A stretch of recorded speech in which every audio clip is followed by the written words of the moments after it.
Welcome, everyone. Welcome to Purple and Rose Love and Astrology Night.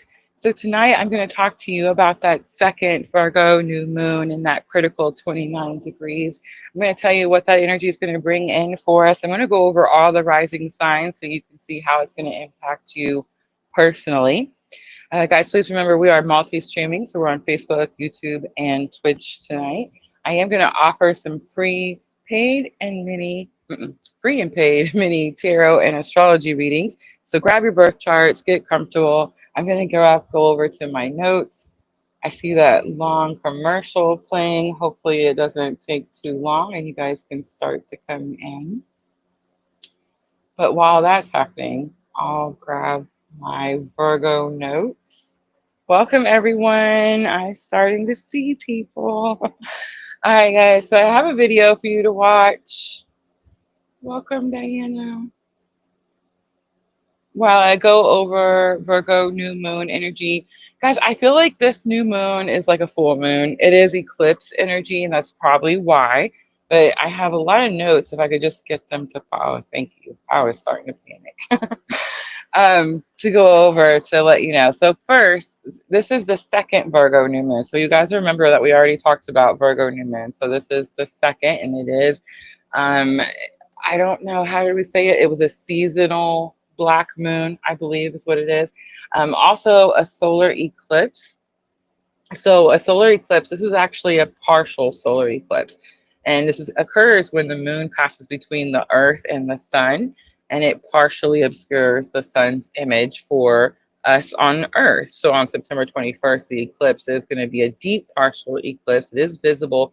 I think it's the southern hemisphere, so it's best going to be viewed in places like New Zealand, Eastern Australia. If you're down in Antarctica, you might see it, right? But it's a small silver of the eclipse may be visible to the eastern coast of Australia at sunrise. So if you're out there, that could help you. And that's going to be September 22nd. All right, so the eclipse is going to begin at 1729 UTC time. So you can correlate that with your local time. It begins at 1729 UTC. It reaches its maximum at 1941 UTC, and it will end at 2153 UTC. It does say that, unlike our last, like remember when we talked about the lunar eclipse, I was like, hey, you can just go out and look at it with your eyes. There is a safety warning with this particular solar eclipse. It does say to have eye protection. I've heard people say both ways. I always use eye protection, so just in case.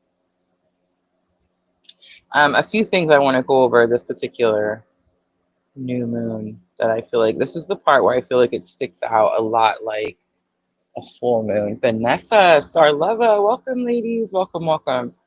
All right. So, again, it's the second new moon, and it is a seasonal black moon. So, not in the same month, but it is where there's like 4 new moons in a season instead of 3. The South Node in Virgo, I think this is what's going to be important here. The South Node is also in Virgo. So, this eclipse is going to be conjunct this lunar South Node, which is going to be pretty. Impactful. This is about releasing old patterns and karma. So with this, eclipse new moon here, it definitely could affect us pretty strongly. For me, my North Node is also in Virgo. So if you're like me and your North Node is in Virgo, you're really feeling intense pressure to release right now.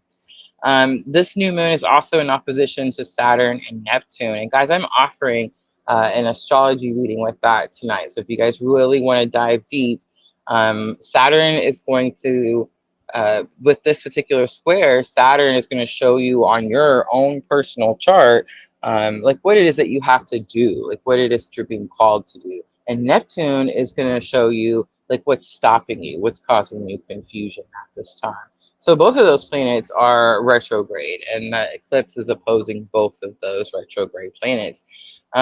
Neptune is still in Aries. Saturn has moved back into Pisces, but I feel like it's going to highlight the need to redefine your responsibilities, align with your deeper purpose, and address any escapism that you may be falling back on. So the solar eclipse is going to follow the total lunar eclipse, which you just had in Pisces. That was on September 7th. So it's really making this a very intense eclipse season. The lunar eclipse really focused more on emotional release. This solar eclipse is going to provide us an opportunity for grounding, new beginnings, and rebuilding with intention. I think everybody's going to start noticing that they're setting intentions, like even without doing it on purpose. And I'll give you an example of this. Several of you have messaged me and told me that you've noticed yourself, like when you go to drink your water, you've noticed yourself talking to your water or setting intentions for this water is going to cleanse my system. It's going to provide me what I need. It's going to refresh my cells. You know what I mean? Like, so everybody's doing that. So it's not just you out there. I just want you to know everybody's doing it collectively. And I just think that is very much this particular new moon. It's Virgo themed, of course. Again, the second Virgo new moon. Um, Virgo is going to make us focus on our health, our daily routines, service, organization, that type of energy. So it's going to provide us an opportunity to ground those ideas into actionable, more purposeful habits that we have and we use every day, right? Another important thing about this particular new moon is it is at a critical degree. So I'm sure you've heard all the other astrologers talking about how it's at critical 29 degree. Oh my gosh. Oh my gosh. If you have a placement on your chart, doesn't matter which one, but any placement right now on your chart when you were born that is at 29 degrees. I have a couple. These will be highlighted um, during this particular new moon because this new moon is also at 29 degrees. It is considered critical energy, anaretic energy. Um, it's the It intensifies the transformational energy.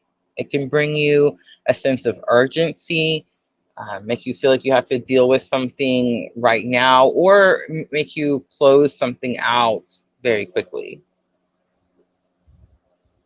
All right, let's go over all the rising signs.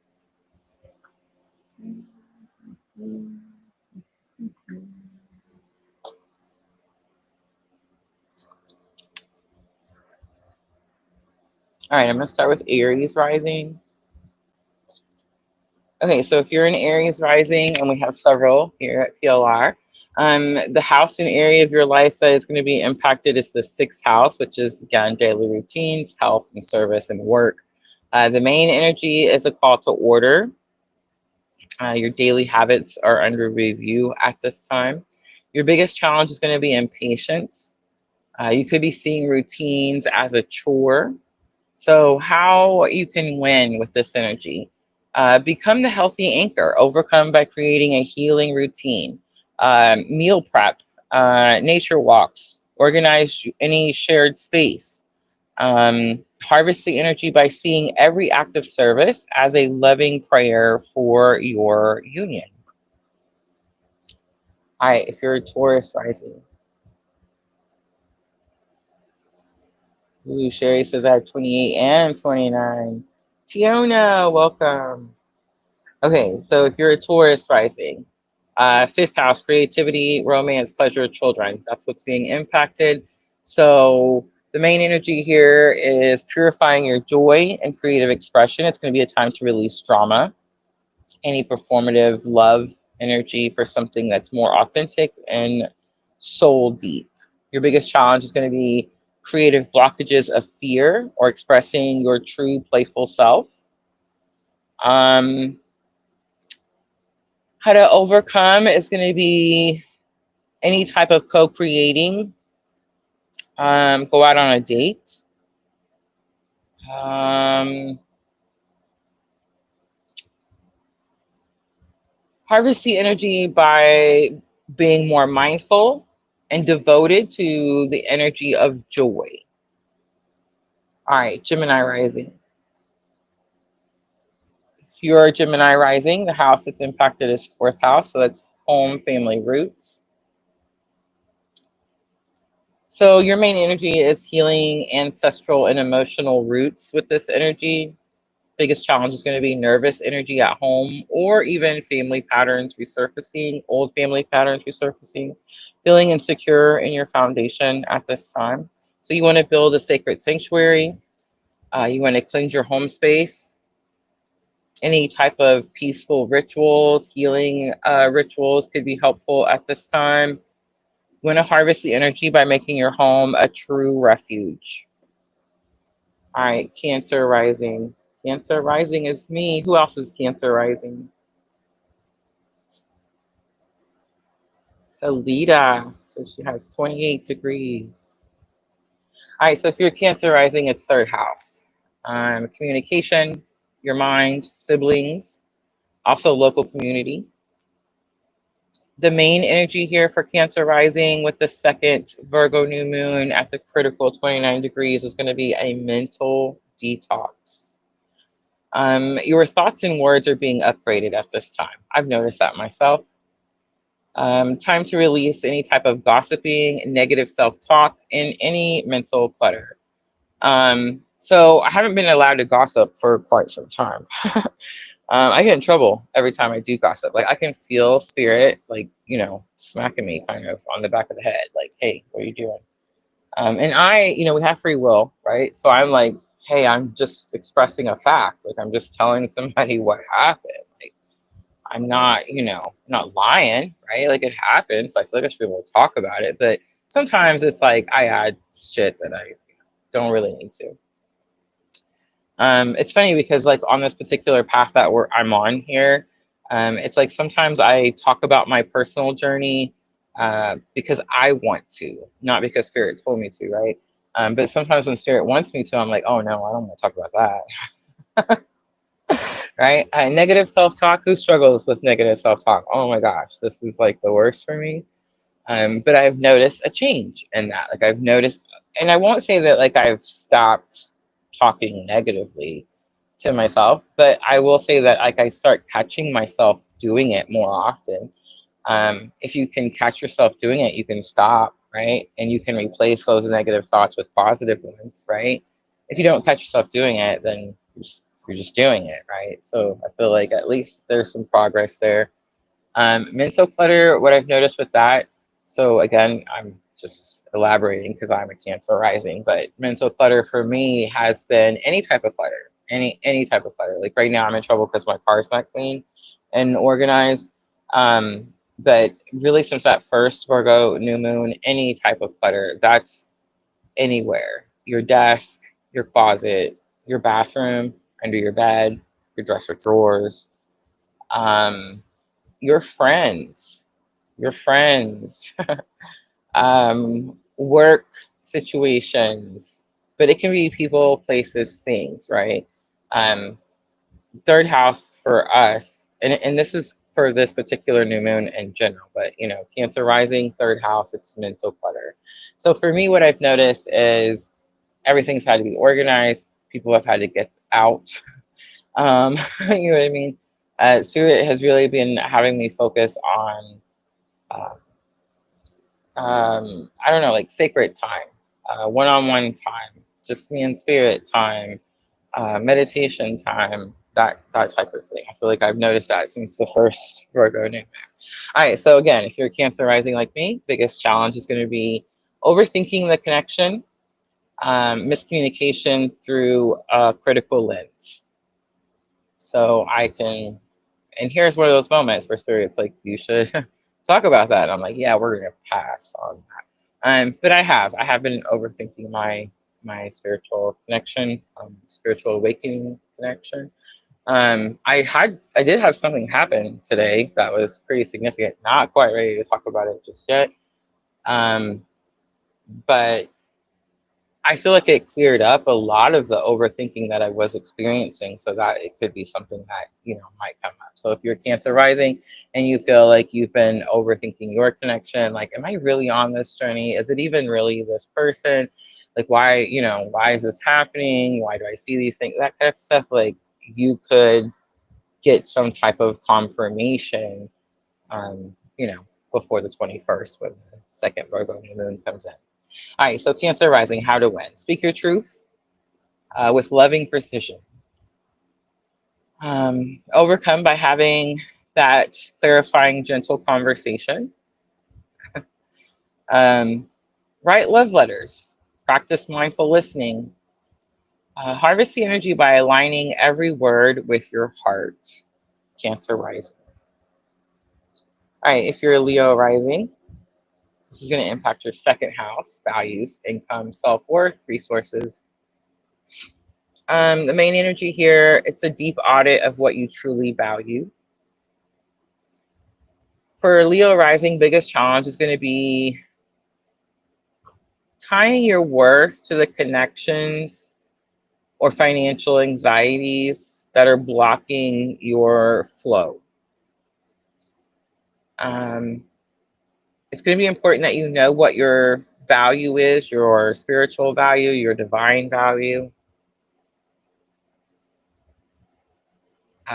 Listening to anything that could bring you into union, like affirmations.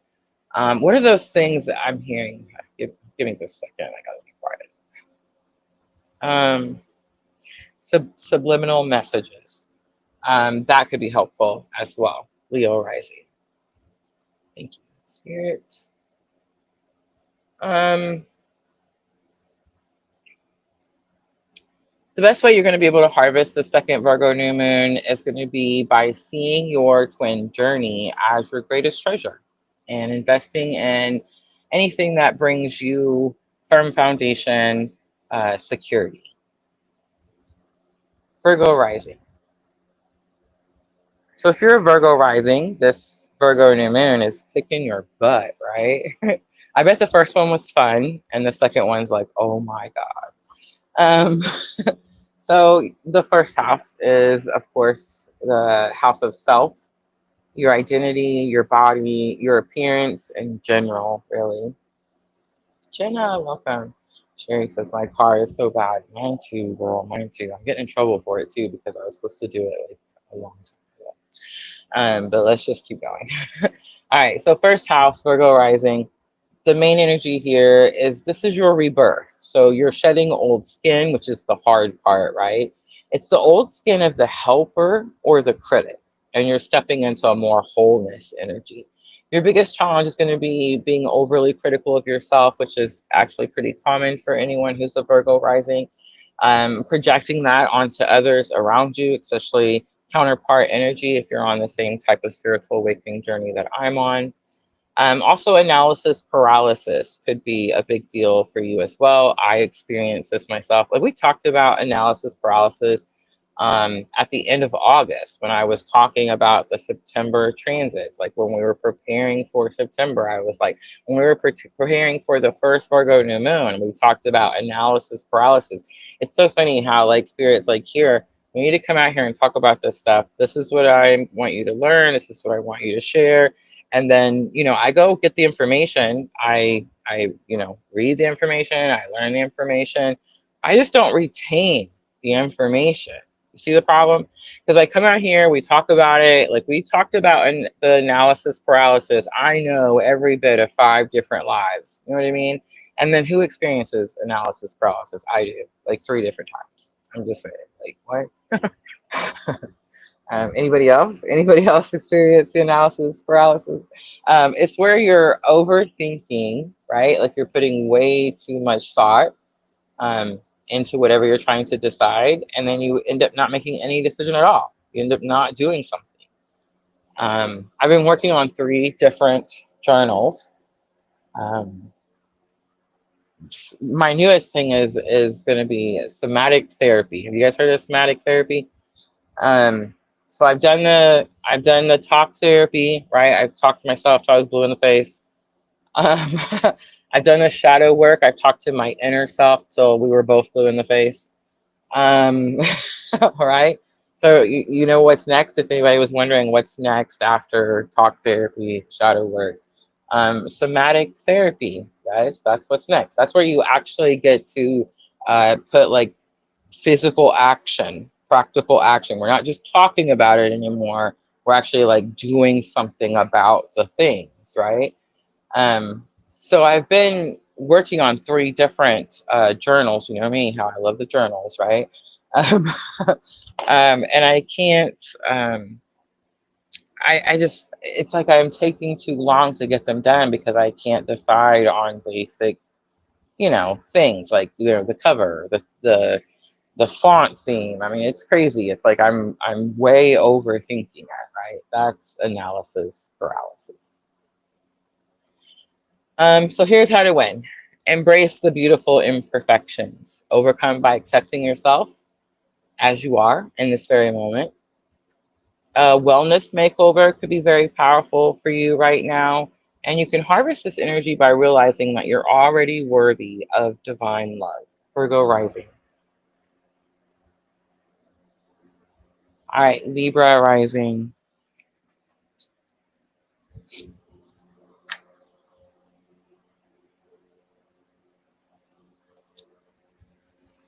All right, so if you're Libra rising, this is going to impact your 12th house.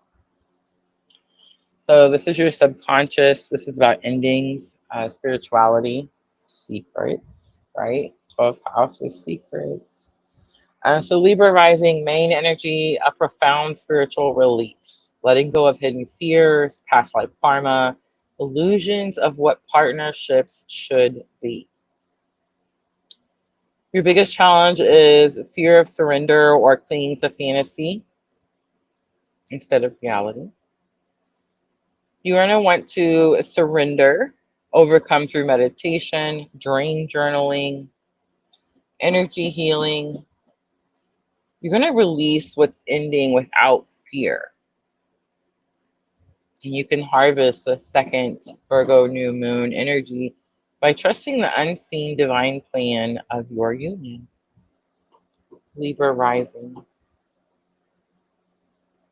How's everybody's dreams? I'm definitely starting to remember more of my dreams. And at first I thought that was like super cool, right? I was like, oh, I remember that. That's pretty neat. Um, and now it's, you know, I recently learned that if you didn't remember your dreams before and you are suddenly remembering your dreams now, um, collectively, there could be a pretty impactful reason for that, which, you know, just gives me like 20 more questions, right? All right, Scorpio rising. Everybody ready? Scorpio rising. So this Virgo new moon is going to impact your 11th house. This is about your friendships, groups, your hopes, your dreams. And the main energy here is purifying your circle and your shared visions for the future. So in other words, are your friends supportive and are your dreams aligned? Biggest challenge for Scorpio rising is there could be a friend or a group that's creating some type of discord, um, stress. You could realize that your visions for the future need practical adjustments. So, something helpful could be to define your shared mission, overcome by having a heart to heart about your ultimate goals, refine your plan, protect your energy from collective drama. That one's sticking out to me like a neon sign, Scorpio rising. Harvest this energy by building a community that reflects your sacred values. So Scorpio rising definitely could be taking a closer look at their inner circle. All right, Sagittarius rising. This is 10th house impact for you, career, public, your image, your legacy. It could be about authority as well.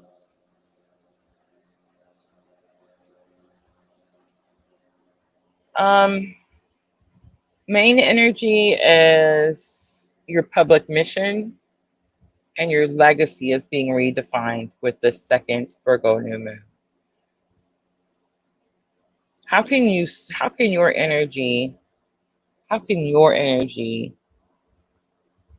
in this spiritual awakening that you're having serve the world in a practical, tangible way?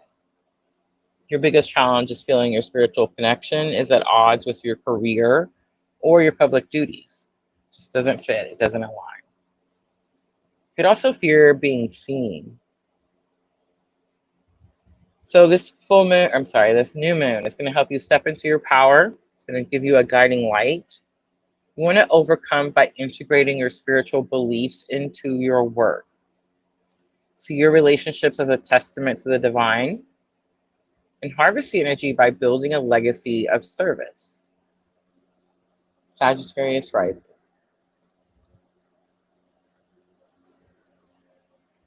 All right, Capricorn rising is next.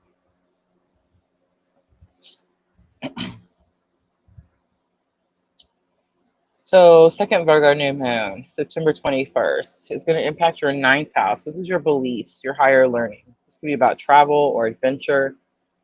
You're upgrading your spiritual belief system. You're releasing any limiting or judgmental ideas that restrict your love. Your biggest challenge is, excuse me, a test through travel or a difference in philosophical views. Rigid thinking could also be a challenge here. You want to expand your horizons, overcome by planning educational trips, taking a course, exploring any new philosophies that are coming to you at this time. Harvest energy by adopting a belief that love is the ultimate truth. Capricorn rising. All right, if you're an Aquarius rising, your area of impact is eighth house. So this is transformation, shared resources, intimacy, and soul merging. So this is the ultimate purification of your journey. Aquarius rising, releasing old power dynamics, financial entanglements, and fears of true soul level intimacy. Power struggles or fears around deep vulnerability could merge at this time. You want to choose radical trust and transparency, overcome by having open discussions about your fears and desires. The eclipse can forge an unbreakable trust at this time. Harvest the energy by seeing your union as sacred. Pisces rising, last one. All right, if you're a Pisces rising, this is impacting your seventh house, your partnerships, your marriage, relationships. So main energy here is the eclipse directly impacts your relationship house. And this is a big one. It's going to redefine the templates of your partnerships. So biggest challenge could be critiquing your every flaw or the flaw of your partners, being overly critical. You want to practice sacred discernment, not criticism. You want to overcome by focusing on how you can serve. You want to make practical plans, and you want to harvest the energy by devoting yourself to building healthy, functional, and loving relationships. I do have a collective message for each, the divine masculine and the divine feminine. Let's start with the divine feminine. Your energy is going to be to feel, to heal, and to reveal. So feel where the chaos is, heal it with compassionate discernment, reveal the truth with gentle firmness. Your power is in refinement, not criticism. That's a hard one. It's a big lesson for me with this full moon. I mean, see, I keep calling it a full moon. It's a new moon. It just feels like a full moon. For the divine masculine, your energy is to structure, support, and stabilize. Create the practical container, routine, plans, and security that allows the healing to flourish. Your power is in providing a safe space for this purification. All right. So that's what I have for the second Virgo new moon. Guys, I'm going to do a collective reading. Hold on, I got to cough. Sorry, I was stuck in there the whole time. It's driving me crazy. So I'm going to read for the collective, and then I'm going to offer some free eclipse, solar eclipse readings, 3 cards, past, present, future, super easy. I'm also offering astrology analysis. So if you have your birth chart, you can pick any house, and just tell me which house. and just say, Rosa, I want to know how this Virgo new moon is going to impact my second house of Leo. And I will tell you. If you want to dive deeper, guys, if you want detailed readings or you want to ask a question, those are energy exchange. And that information is going to be on your screen and in the description box as well. All right.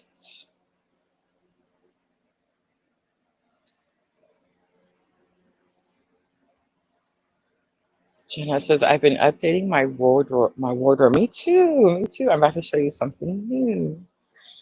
This isn't. I did get new clothes, but just a few shirts and it's Halloween time, so I'm trying to get all my Halloween stuff ordered.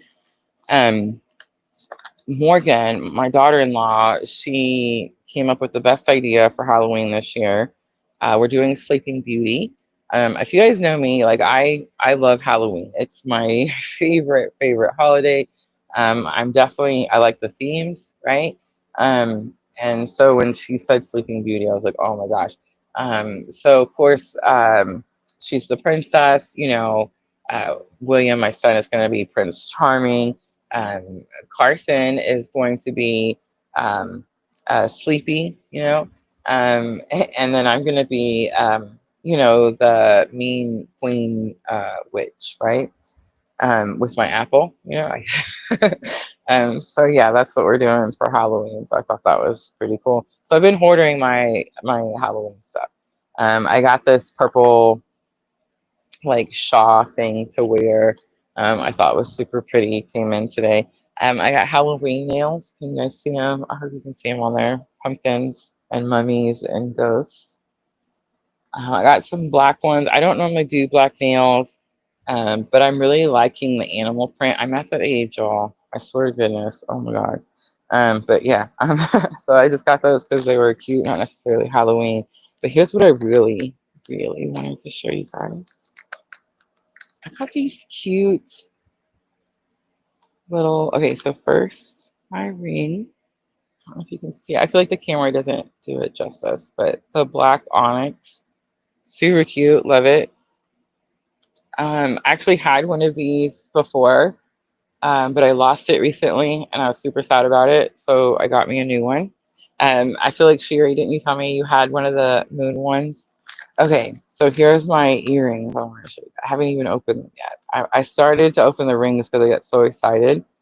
Um, and then I was like, I'm gonna wait because I want to show everybody the earrings I got. Super cute. And I just want to say, like, clearly this came made in China. Um, Sheen, y'all. My Morgan, my daughter-in-law, taught me about Sheen. Um, but I just want to say, like, this was so inexpensive. I got so much stuff, and the shipping was really not that bad at all. But I try to send Vanessa a card, and it's $40 minimum. You know what I mean? Like a greeting card. Like I don't understand. I don't know, but maybe I just have to buy you something through Sheen. But I got me these little moon earrings. Um, I normally wear the hoops, but I'm trying to, like, I don't know, find new stuff. I'm in my okay, so um when I first, came out into life, I really liked pink, right? Like pink was my color, right? And in high school, all of it was pink. I liked pink. I still like pink. Like if I look around, I could probably, show you a lot of pink stuff. Spiritual awakening happened, and boom, purple, right? Um, Later, I've learned why. By the way, purple is actually really significant. Um, but I'm in this part of my awakening. It's the part where you really just stop giving a damn. You know what I mean? I'm trying to find the words. Where spirit's not gonna like tap me on the back of the head. But um, I've noticed like I'm wearing a lot more black. Um, I'm wearing a lot more dark purple. Like I would have never purchased black earrings before all of this. Like that was just a no. I wore gold hoops or silver hoops, you know what I mean? And it's like, yeah, now if I like it, I'm getting it. And I love the moon in all its shapes and colors. Oh my God, look at these. Ah. Okay, so these are clearly going to be my favorite. But yeah, I got two sets. So we have two Halloween weekends. My summer seasonal job is almost over, guys. I'm super sad about it. The best part about the season coming to an end, really the only part about the season coming to an end, is we get to do Halloween on 2 weekends. So I wasn't gonna do the witch either. I was totally gonna just wear this ghost outfit and I wasn't gonna dress up. I was like, screw it. But then, when Morgan said the things, I was like, oh my gosh, it's a good idea. And now I'm all gung ho and I'm dressing up. We're gonna do it. I'm gonna be the witch, the mean queen from the Sleeping Beauty. So I got two sets of earrings, one for each weekend, two sets of nails, one for each weekend. I even got two outfits, one for each weekend. So I'm super excited. But then after that, guys, the season will be over, and then we'll need to get back to our regular scheduled program, right? So I'm gonna do. I don't know. I haven't decided yet. I've been talking about it, and I've made some notes, but I haven't made any big decisions. Um, the elements. I want to get back to the elements. Remember how we used to do fire, water, earth, and air? So interesting thing is like when I'm having this awakening, this journey, stuff just happens, and it happens in my favor. And sometimes it's happening in my favor. I don't know that it's happening, right? Like I don't know it's happening. I don't even know it's happening in my favor. Um, Sometimes I just do stuff and I think that, oh, I'm just super smart and I just decided to go do this thing at this time. And sometimes I know that it's like spirit guided me and I'm being guided to go do something at this time that's going to work in my favor later, right? I feel like that has been happening to me a lot on this journey. I feel like there was something else I was going to say about that. Oh yeah. So we did love and astrology, right? We've always done love and astrology. That's what we're doing tonight. And then we did the four elements: fire, water, earth, and air. So I'm learning about how there's actually five elements. There's fire, water, earth, and air, and spirit. And I'm only learning this because I'm learning to work with the elements, right? Um, so I feel like um, it's still going to be, fire, water, earth, and air for the tarot. But spirit is our love and astrology element. You see what I'm trying to say here? Divine timing. Welcome. All right, so let's get to collective. Guys, who has their birth charts? Who has their birth charts? Who wants to find out how this new moon is going to impact them personally? And you can pick which house. Like it doesn't have to be your Virgo house. I'm learning so much stuff with the astrology. And I'm getting braver, like more courageous to just offer the reading and do it. You know what I mean? All right, let's look at masculine energy. We have the darkness card coming out. It's number 40. Feminine energy. We have the masculine coming out. Interesting. We have action coming out as the bridging energy.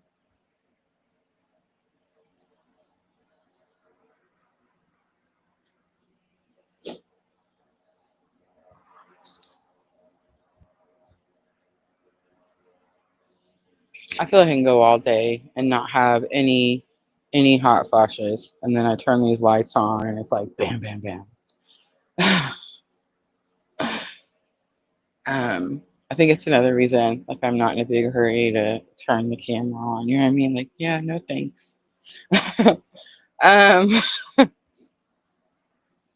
okay, so I'm just gonna break it down to the basics because the masculine and the feminine energy is definitely throwing me off.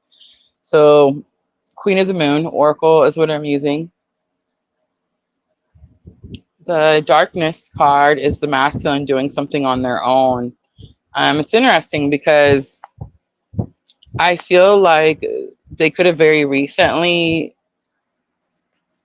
been on some journey or on some path with someone.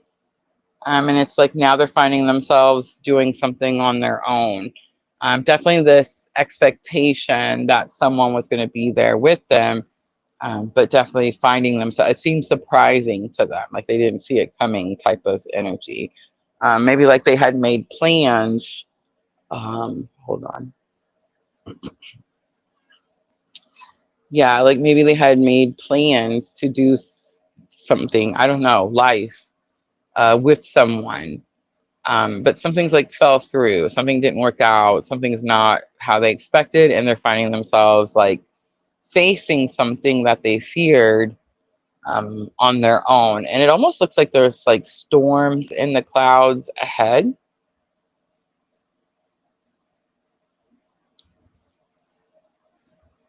So it's almost like where they're standing right now in this moment may not necessarily, it's almost like they know they're fixing to walk into some type of storm, into some type of challenge.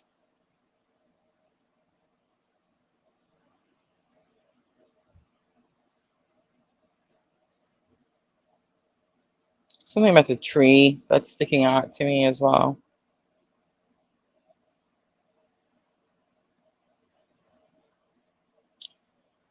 The masculine and the feminine energy. So the masculine card is actually called the lunar god card in Queen of the Moon. And it's this energy that talks about, it actually talks about the importance of balancing your inner masculine and feminine energies. It passed, Diana. That's how I know it was a hot flash.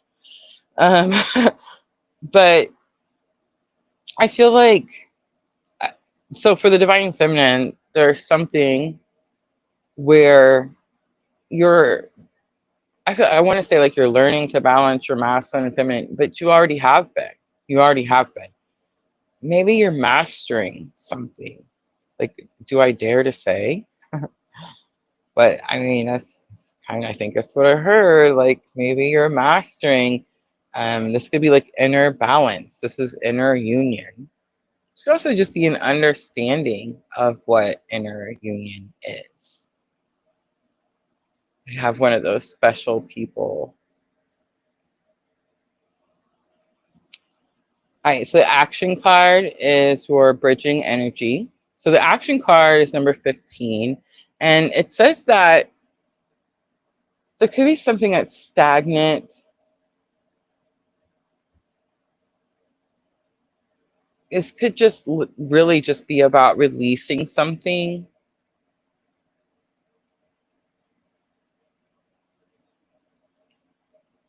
It's possible there's actual steps.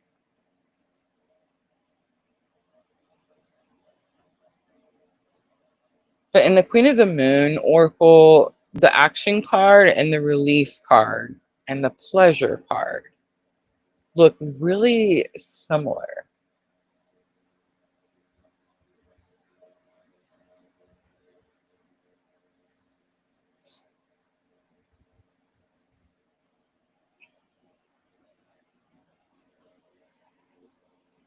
So I know it says action, but intuitively, I feel like it's about needing to release something.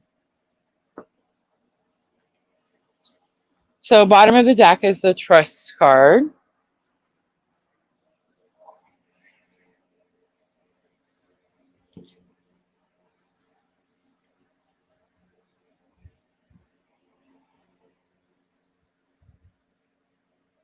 Do you take the hormone replacement therapy thing stuff?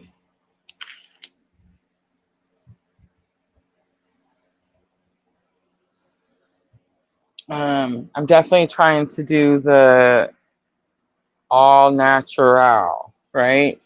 Not raw dogging it anymore. I have supplements and vitamins. Um, but I'm definitely trying to not have to go through um, like pharmaceuticals. Not saying don't. Everybody do their own thing. I'm just trying something different. It's not really different. Lots of people have been doing it for a long time.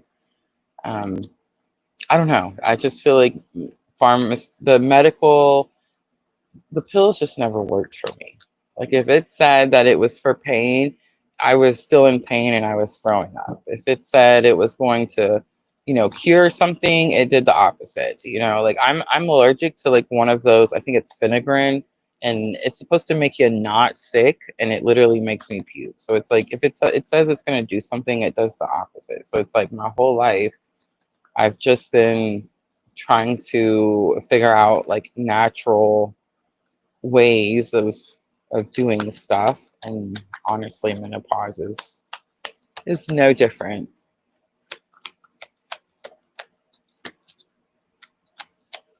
I do feel like I'm finally starting to get my finances back in order, so that's something.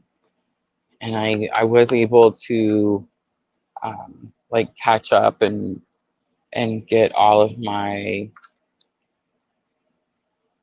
um, vitamins and supplements and whatnot. King of Cups is on the bottom. This is my clue card for Divine Masculine. So there's this energy for Divine Masculine, like trying to. So King of Cups is someone who is. I always say like counselor, mentor, therapist. We added coach, right? These are all people that are like in control of their emotions. Their emotions don't control them. So that's supposed to be what the King of Cups represents. It is bottom of the deck, Four of Cups. Somebody is over something. But what I'm getting for the masculine energy is there's a little bit of resistance. Um, it's slight, it's minimal. So it's like I'm not really putting up a fight. I just can't believe this is happening. And then there's a little bit of victim consciousness here. Don't shoot the messenger. It is what it is. There's a little bit of like, I can do it on my own, but I'm not happy about it. That type of energy. I just want to say that is not the embodiment, right, of King of Cups, right?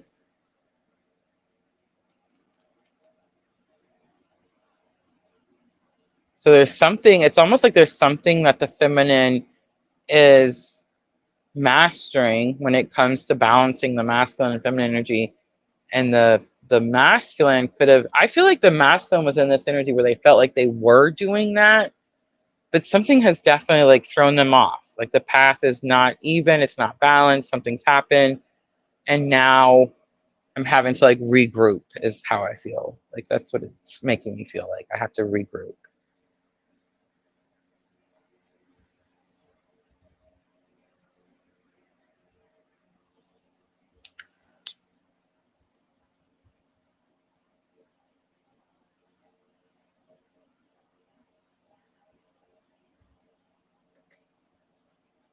King of Swords. This could have something to do with their authenticity.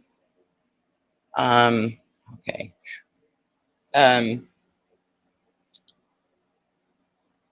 Masculine energy wasn't truthful about something.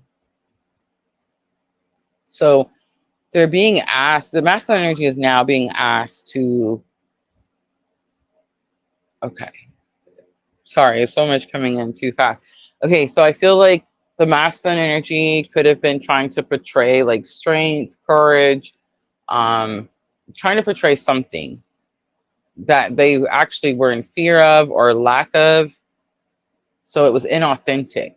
And now someone sees through the inauthenticity. Look at me, all the big words. It's only because spirits in my ear. um, um,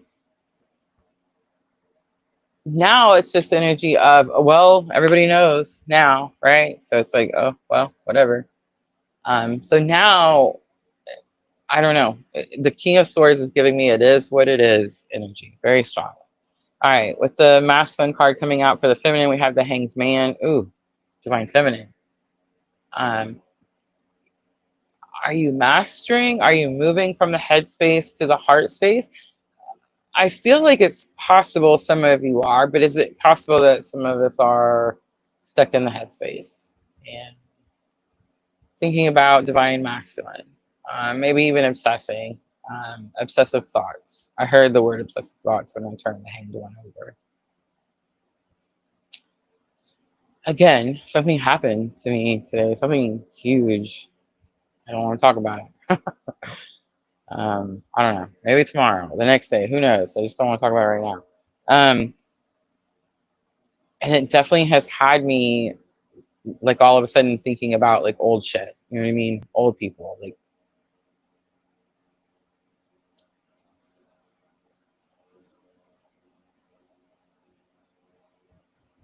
enlightenment. Just heard the word enlightenment. So I kept getting this energy for the feminine, like you're mastering something. Because remember, you got the divine masculine card, and it's about balancing your inner masculine and feminine energies. That's what the card means when you look it up in the Queen of the Moon Oracle. And so I was like, you're mastering something. I feel like the divine masculine is struggling with something over here. And I was like, you're mastering something. You're, coming into union within. But then I pulled the Hanged One, which is Pisces energy, by the way. And I was like, man, like I heard it right away. Obsessive thinking, stuck in the head type of energy. So that's not mastery. You can't master, you can't move from your head space to your heart space and come into mastery if you're obsessing over a person, right?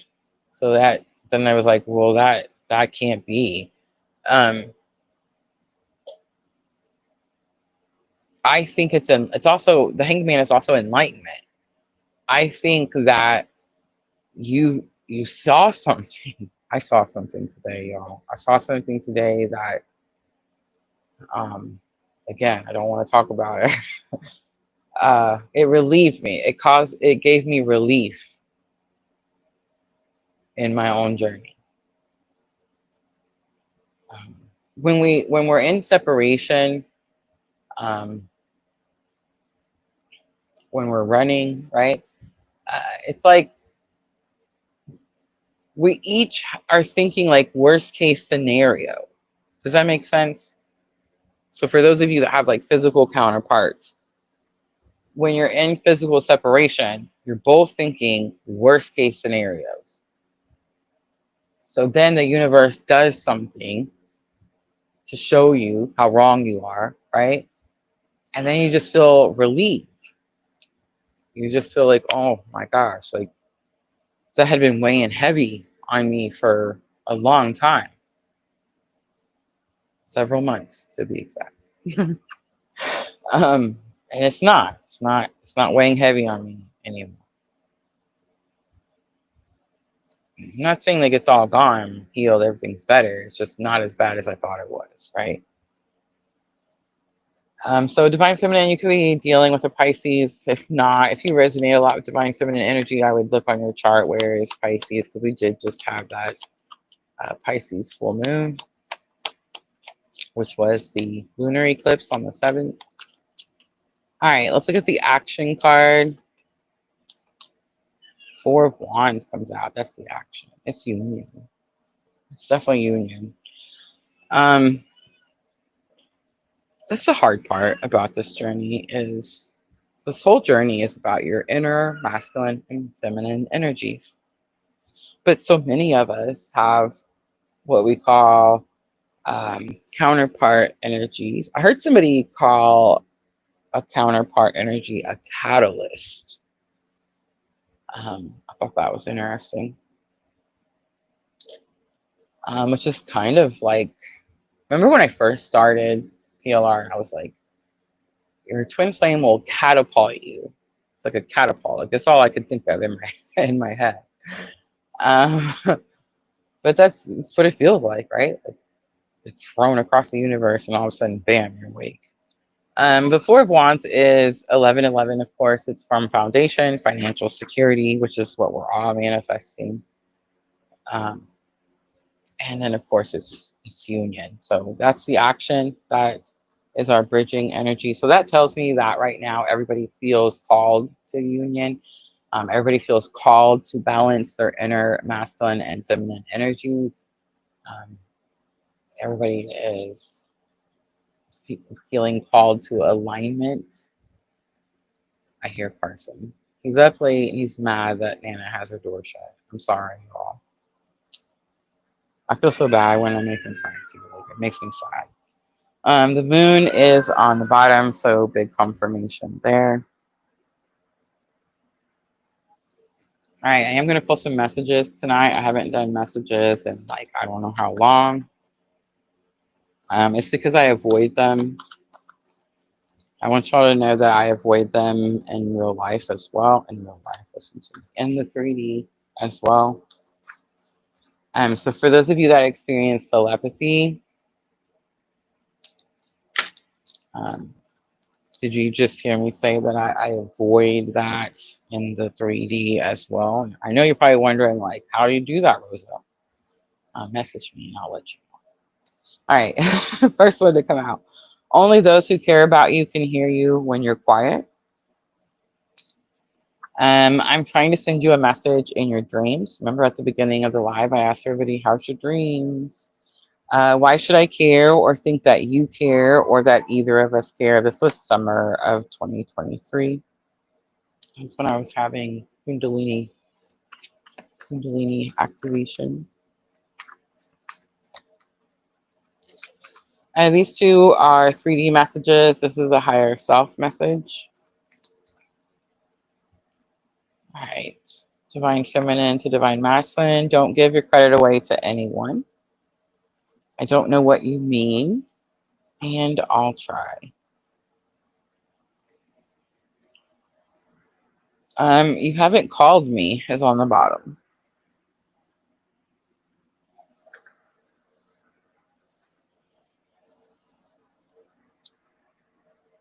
All right, I'm going to do Tree of Life for a guidance card.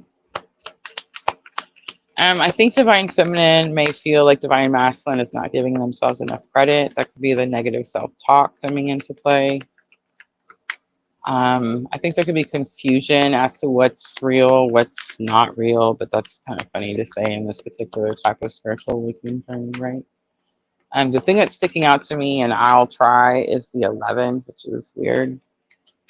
It came out in the bridging energy as well. The Four of Wands, 1111. I see 1111 all the time, like even when it's not 1111 on the clock. Like, for example, we're live streaming, we're on 3 different platforms. There's a total of 11 on my restream. So, like, if I go over to YouTube, there's 9, right? So Facebook has 1, Twitch has 1. You see what I'm saying? So I see 11 all the time. I see 1111 all the time. So most likely that could be something that we're all collectively seeing. I think I talked about the 911 in the last live we did, because I had 911 has been sticking out to me a lot, I feel like, in my own awakening, but really in the last couple of years, really strongly. The Buds card comes out, the Autumn card comes out, and the Moonlight card comes out. I love that. We're going to read the Buds card. Love is on the bottom. Love is my favorite card in Tree of Life Oracle. See how the trees are entwined together? All right, so Autumn talks about the fall leaves. You can see all the different leaf colors on the card. The Moonlight card, of course, talks about our fears and our emotions, and how it's important that we don't suppress those fears or emotions, that we face them and we have the courage to face them and move past them, right? All right, now let's look at the Buds card.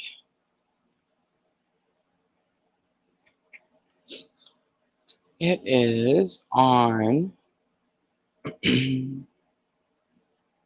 It's card number 7. It's on page 24. New beginnings, fresh starts, innocence, love of youth, promises, beauty, timely decisions. Timely decisions is sticking out to me. Abundance, procrastination, exploration, exploitation, folly, conceit, and lack of judgment. All right, you are ravishing as ever just now, youthful, evanescent, and alluring. This is a thrilling time of great abundance. You're an externally budding flower, growing and opening to unlimited potential. That is your true essence. Your story is never over. You are never fully defined. You are constantly changing and reaching toward more awareness and enlightenment. Know that you're a precious flower of life, unique and beautiful. You're at your best. True of Life Bud card is telling you to delight in the sheer beauty of you at this time. Let your hair down and dance, laugh and frolic, bathe in optimism, seeing the good side of everything. Don't hold back all of your fabulousness. This is your right moment for pure joy. Feel as blessed by your eternal spirit as a figure in a Rocco painting. Let your even excessive pleasure and beauty sweep you off your feet a little.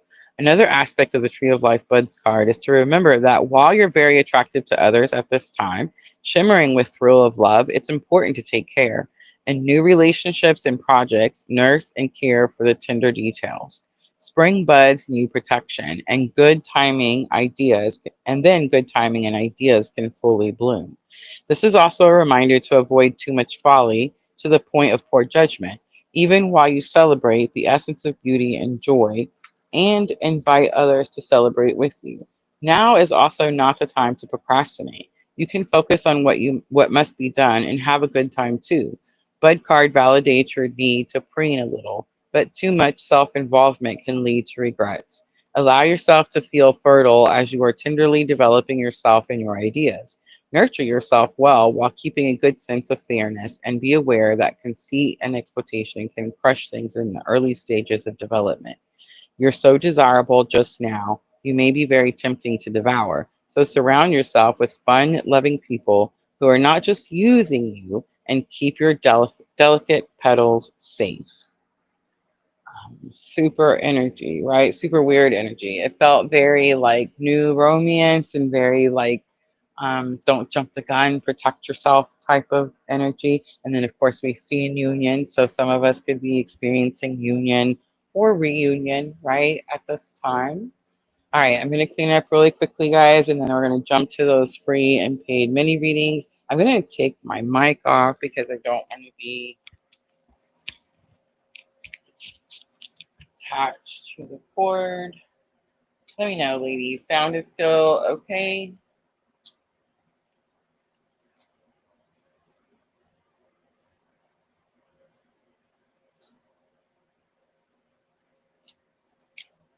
I know, right?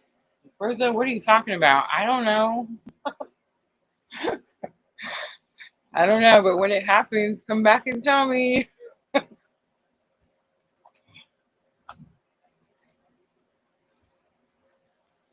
Do you know how many times these readings are like crazy and then it happens and I'm like, oh shit. Sweet. Thank you. Thank you. All right. I seen Sandra. Sweet. How was your banquet? Let me get a pen.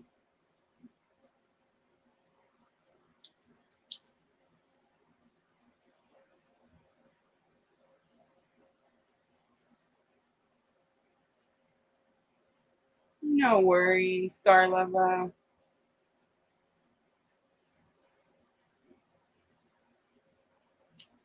11 on YouTube now. I'm just saying, see how I see 11 all the time?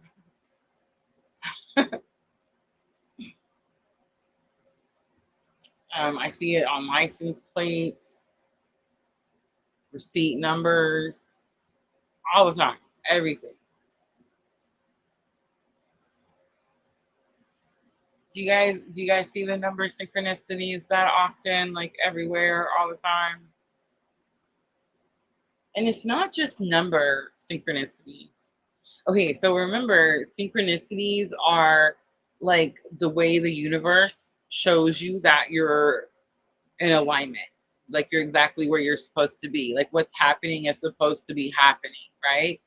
It's like these little clues from the universe, right? Source, God, whatever. For me, a lot of times it's the name. Have mercy. It's the name. And like sadly, it's a very uh white man name, generic, common, normal name. You know what I'm saying? So it's like everywhere, all the time. Like when I meet people, if they're a male, if they're and they tell me like I don't know what their name is, like I'm 99% of the time expecting them to tell me that that's, it's that same name, right? And if they don't, like, I'm shocked about it. Like, are you sure? Yeah, are you sure that your name isn't this? You know what I mean? Like, because it happens so often to the point like you want to regurgitate. You know what I'm trying to say? Like, I feel like sometimes the synchronicities can be, especially at the beginning when you're trying to figure out like what do they mean. At least now I don't sit here and try to like diagnose like why I seen the same name for the 35th time today. Like now I know, right? So there's no sitting here trying to like figure it out. But I don't know. Like sometimes it's too much. It's too much.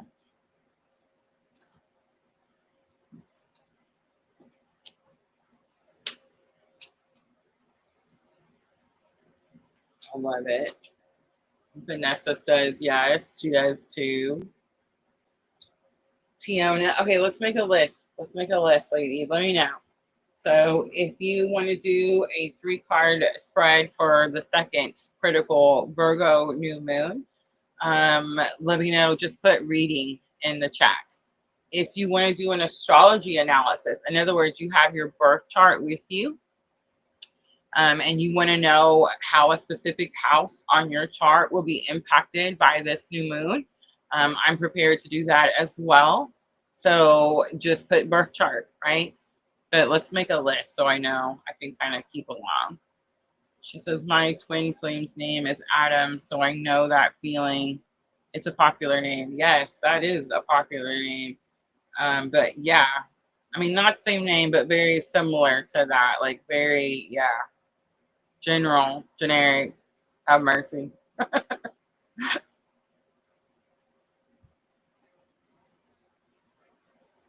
But I will say this, like I used to get really upset about it. It used to make me like super mad, because it was like all the time. You just, like I said, just kind of want to throw up sometimes, right? Um, Now it's confirmation, right? Like now it's confirmation.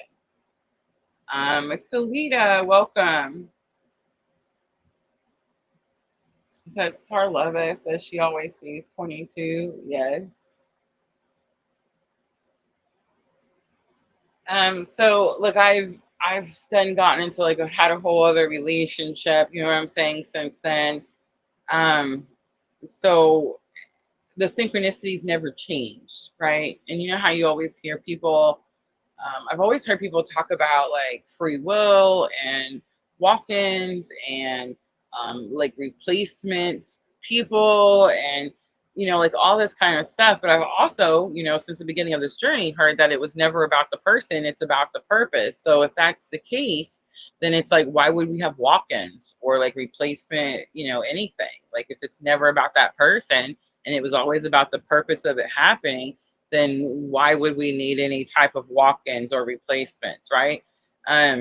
So I feel like it just gives me confirmation because it's always been the same everything, right? It doesn't change. All right, I seen Sherry first.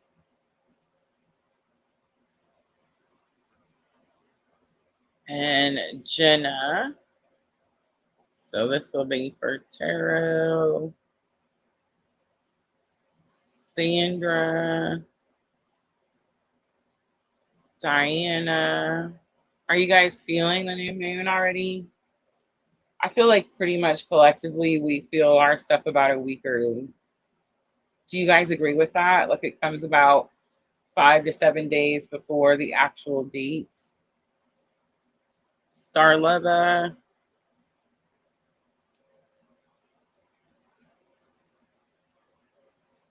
Tiona, and divine timing.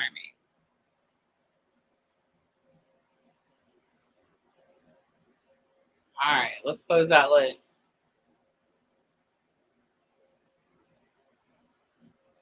So list closed, ladies.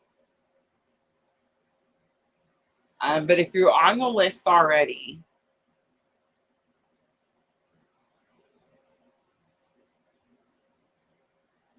and because I'm going to want to do some of these birth charts. So if you're on the list already and you want to know about a house on your chart, you can do both.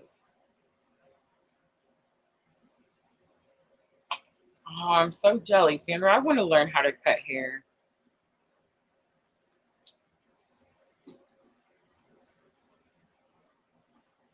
Okay, so here's the list I have. Sherry, Jenna, Sandra, Diana, Starlova, Tiona, Divine Timing. Am I missing Vanessa?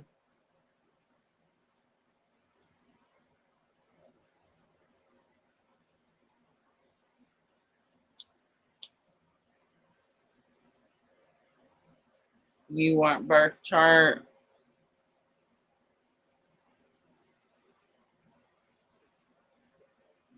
All right, I'm squeezing Vanessa in second.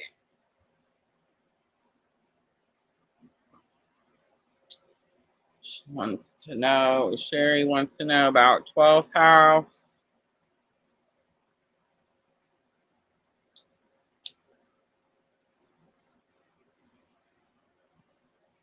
All right, I'm not going to take my phone down, ladies. So you're going to have your charts, and I'm going to ask you questions. And then you got to tell me what it shows on your chart, and then I'll be able to tell you how it's going to impact that house. All right. So let's start with the reading.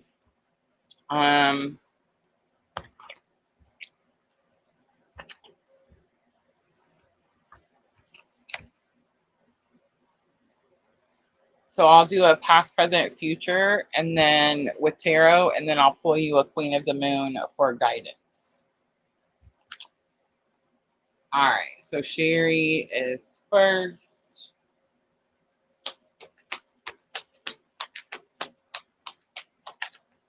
No video, so let me know that sound is okay, ladies. Hope you can hear me okay. All right, real simple. 1, 2, 3. You do have 5 of Wands on the bottom, so it is a challenging moon. Whatever you're going through, you're prepared for. I will point out that they're wearing the mask. Remember the COVID mask, Sherry, in the picture, so that's sticking out to me as well. All right, 7 of Cups is your past. So in the past, you could have made, and okay, so here's what I'm getting. I said that this was past, present, future. We had the first Virgo new moon at the end of August. So the past energy I'm reading tonight is going to be for that first Virgo new moon at the end of August. So at the end of August, Sherry, 7 of Cups, you were looking at your options or your choices, and you weren't real sure what you were going to pick or what you were going to choose. You had several options. It's 7 of Cups. It's the card that shows all the cups up in the clouds, and the clouds are covering all the cups, so you can't tell. Is it a good choice? Is it a bad choice? You're not sure.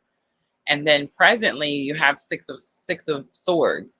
6 of Swords says Spirit's guiding you. So presently, you're surrendering. You're like, I don't know which to choose, Spirit, so I just need you to help me see like what I'm supposed to choose. Guide me in the right direction.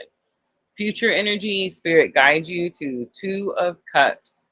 2 of Cups, again, partnership. I felt that in the collective. Some of us are going to be coming into union. Some of us are I can't I am not a fan of people are returning or none of that BS. So take the union as inner union. Some of you are going to be coming into union and internally within yourself. You're not fighting yourself anymore. You're balanced between your masculine and your feminine. I mean, is it possible that some of you will come into physical union? I mean, I guess it's pretty possible. The card said so, right? And then is it possible that some of you will experience reunion periods? That's what I've experienced. I've never experienced like union like people talk about. Like I rarely see that. And I feel like when I do see couples that say they're in union, I'm a judgmental bee, y'all. Like I start judging and I'm like, are they even twins? Are they lying? Remember those people that started the whole cult thing and now it's like it's such a bad word to even say twin flame. You know what I'm saying? So it's like, are they making it up so that they can just get attention and more views? Or are they really in union? Like it's really hard to tell when people are full of shit sometimes. So I feel like for a lot of people like myself, um, I've experienced reunion. And those are those periods of after periods of separation where you come back together and it's a moment where you feel like you're energetically revived. So, in other words, like you're out here, you're doing your journey, you start to feel drained, you start to feel tired, you start to feel like, am I even having this type of spiritual awakening? Am I even connected to this person? Like, why is all of this happening? Why do I feel so tired? You have reunion period, you get clarification. There's usually a lot of communication during reunions. And then once you have that confirmation, I don't know why we need confirmation so much in this journey. It's ridiculous, but we do. So it's like once you have that confirmation, you go back out into the world. And for me, most of those times we go back into separation. And then, like you're back out there and you're doing it all over. And it's like a cycle, right? And so for me, it's reunion period. It's never been a period of like, you know, 3D physical union. But Cherry, Two of Cups, and coming from the Seven of Cups tells me that like you're really weaning it down. You're really like fine tuning it down to a specific energy. This is equal effort energy. This is partnership energy. This is match your effort energy. All right, so guidance card, Queen of the Moon. You have the Full Moon Power card. In the Full Moon Power card, she has her arms open to her sides. Um, and then the full moon is behind her. It definitely gives this very powerful, energetic feeling. But to me, it's giving me manifestation. Like you're bringing something into fruition. So, Sherry, I'm just going to be bold here. Is there a person that you like that in the last Virgo new moon around the end of August, you were like, I don't know. I have more than one option. I can choose this person or that person or this person or that person, and now you are like weaning it down to one. Now you're like getting really specific about what it is you want, and you have somebody almost like set in your sights. I'm seeing like the little well, I guess that's probably not the best example, but I'm seeing like the target, you know what I'm saying? Like the little crosshair target thing. But it's almost, full moon power, like you're manifesting this energy in. All right. I just want to point out that it's number 16. 1 and 6 is 7. 7 is giving me a very strong spiritual number, spiritual feeling as well. All right. And she wants 12th house. All right. So tell me, well, I only know because I know that you're a Cancer rising. So I have Gemini 12th house.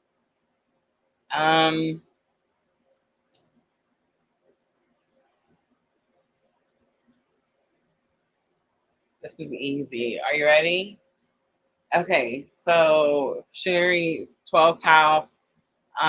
For you, it's going to be, and I got to admit, like, this is some channeling here as well. Like, Spirit's telling me it's not like I'm just super psychic and I just know.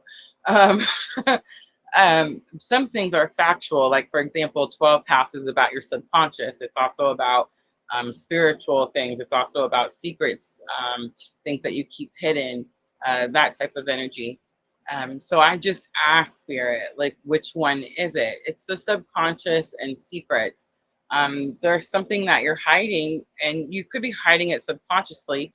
I think that you're scared to tell people because you don't want like bad, you know how when you tell somebody and then they don't like support you or encourage you, and then it kind of gives you like a bad vibe, and then it kind of like knocks your plan out of line, and you're like, man, I should have just kept that to myself. You know what I'm saying? It's giving that type of energy. All right, I'm gonna leave it there. I hope that was helpful. She says, interesting. I feel like it was pretty direct.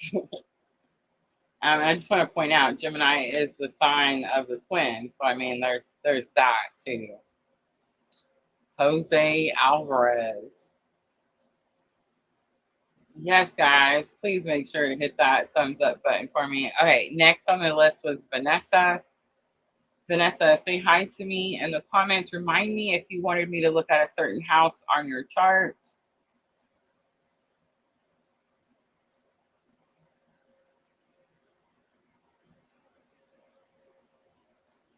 And grab a water. Who is it, Sherry? Is there a person? You don't gotta say.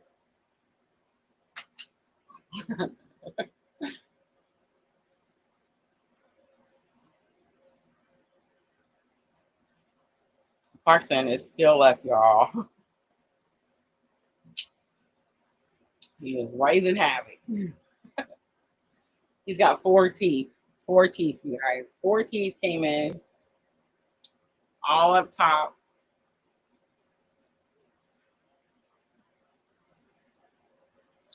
All right, so she says seventh house. Seventh house is relationships. Remind me, what is your seventh house? Because I can't remember right offhand.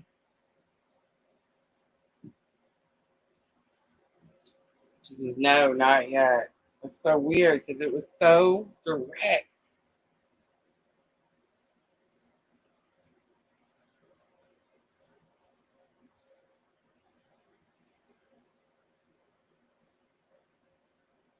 And it's interesting because I keep telling myself that I'm not, or that I'm running from it. But I think um, I don't know, I think my running from it is almost attractive, if that makes sense. I don't know. I feel like when I tell a man no, then they see it as a challenge. You know what I'm saying? Like, it's crazy. No planets, Leo. Okay, seventh house, Leo. So you really, um, so in relationships, like, it's really important that you get a lot of attention. Leo is very much like star of the show type of energy. So this Virgo new moon,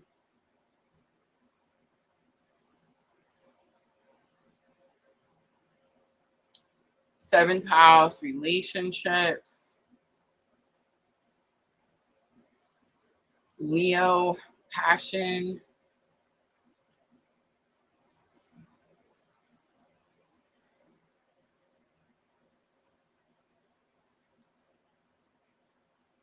So because it's eclipse, just the fact that it's eclipse in itself could be where it could mark some type of like beginning or ending to a very significant relationship. This could be romance or business. It doesn't necessarily have to be romance. Um, I think because it's Virgo new moon, it's really going to make you like redefine your commitments. You maybe even like be negotiating like relationship contracts. And I think you're just going to be learning more. Virgo is a really analytical, the 29 degree. It's like you want to know more about the people that you're in relationships with. You want to know more intimate information about the people that you're in relationships with. All right. That is seventh house, Leo.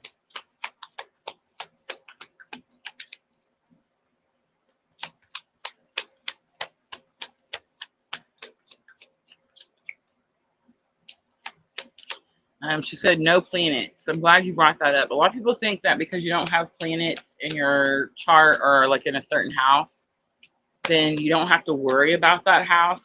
I've heard people say that before. I think that's super not true. Planets have energy. So if you have planets in a certain house, in that house, that area of your life has the benefit of that planet's energy. Now, can that planet have like different aspects, like squares and such, that are causing like, challenges? Well, yeah, absolutely. But you still have the planet's energy. When a house is empty and you have no planets in that house, that's completely different. That means you have to work harder now, right? You don't have that planet's energy there to assist you or benefit you in any shape, way, form, or fashion. So, like for example, my seventh house is also empty. Um, it'd be silly of me to say I've never had any relationship issues. Like I've clearly had some pretty serious relationship issues, right? Love Bug Blues. I love the name. Virgo Rising. All right, Vanessa. Quick past, present, future. Miss L, welcome. Six of Pentacles, Page of Pentacles, Knight of Pentacles. Look at all the earth energy coming out. Seven of Swords is on the bottom. This is a leveling up energy. All right, Six of Pentacles. In the recent past, you could have felt like you got gypped, like someone took something that was yours or belonged to you, or you could have been waiting for some type of help to come in, but you could have felt like someone else got it and you didn't. That's going to be the first Virgo new moon that, remember, came in at the end of August. In the present energy, you have Page of Pentacles. So it's like you finally got the help or whatever it was that you were waiting for with that Virgo, the first new moon. But it's a small offer. It's not everything that you expected. You thought it was going to be more type of situation. Knight of Pentacles is here as the future energy. So what I'm getting here is like a co-creation, and you could be trying to manifest. It's funny because you asked about seventh house relationships, but Spirit's pointing out like your finances, your money, which tells me that like that's probably more of a like what's weighing on you type of thing. If it's not weighing on you, then Spirit's like there's something you're supposed to be doing. Knight of Pentacles is a work card. It's literally the get to work card. It talks about how, and in the Knight of Pentacles, you always see that field behind him, and he's on the horse. He's, all the knights they're on the horses, right? Um, but the field is behind him, and like the land is tilled, it's ready to be planted, but he's still holding the pinnacle, which is supposed to represent the seed, right? So it's like he's still holding the seed. He's supposed to be planting it. He's supposed to be doing the work, and he's just kind of holding it. He's not really doing it yet. So it's like in the future, you're going to have to take the thing that Spirit gave you, or whoever, whatever they gave you, the offer, the thing that's small that you feel like it's not enough of something, or you thought it was going to be bigger, and you have to like put some work into that. It's giving me like the message I'm hearing, like like channel the message I'm getting is co-create. So it's like you're expecting something to happen, and Spirit's like, I can give you a piece, but you're going to have to plant the seed. You're going to have to do something with it. There's some work that has to be done. All right, let's pull Queen of the Moon. You got the Sovereignty card. Wow. It's number 41. Queen of the Moon, the Sovereignty card. This is this energy like, so it's supposed to be about stepping into power and stepping into alignment. But I heard this message, like when I turned it over, I heard, no one can tell you. So someone could be trying to like offer to help you with something that is material, earthly, financial, physical. And maybe it's not about feeling like you got gypped. Maybe it's you not accepting whatever the help is, or accepting whatever it is because you're feeling like it's not enough of something. The Sovereignty card is telling me you need to not let something bother you. need to not let whatever you feel is not enough or minimal not bother you now, because whatever it is with a little bit of work is going to turn into something much bigger, right? All right. I hope that was helpful.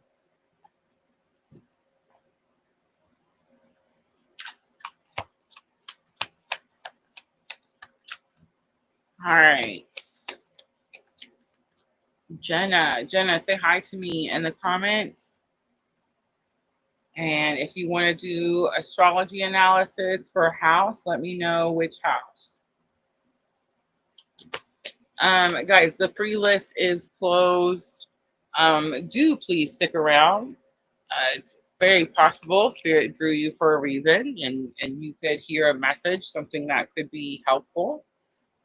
We are offering energy exchange. So if you want a detailed reading, like you have a specific question you would like to ask, or I am offering that more detailed analysis with Saturn and Neptune.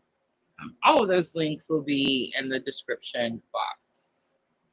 All right, Jenna. Are we just sticking to the tarot, Jenna? Using the Modern Witches Tarot.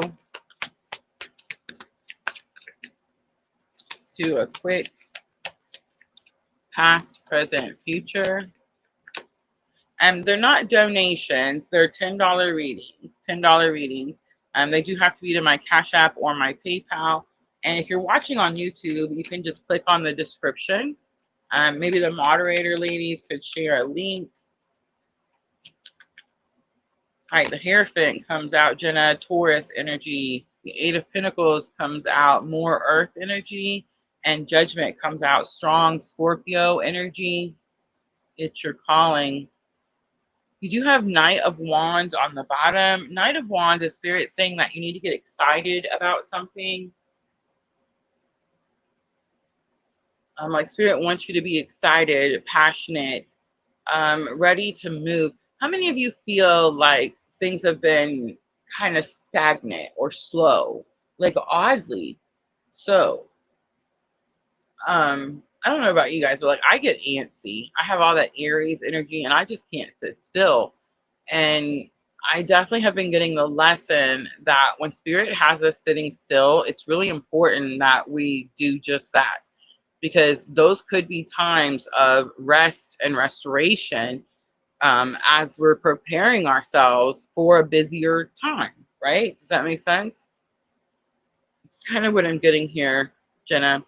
The Hierophant, Taurus energy, you could be dealing with a Taurus. It could just be the Taurus area of your birth chart.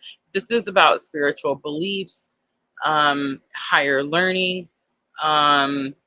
This could have something to do with shadow work. I just heard graduation.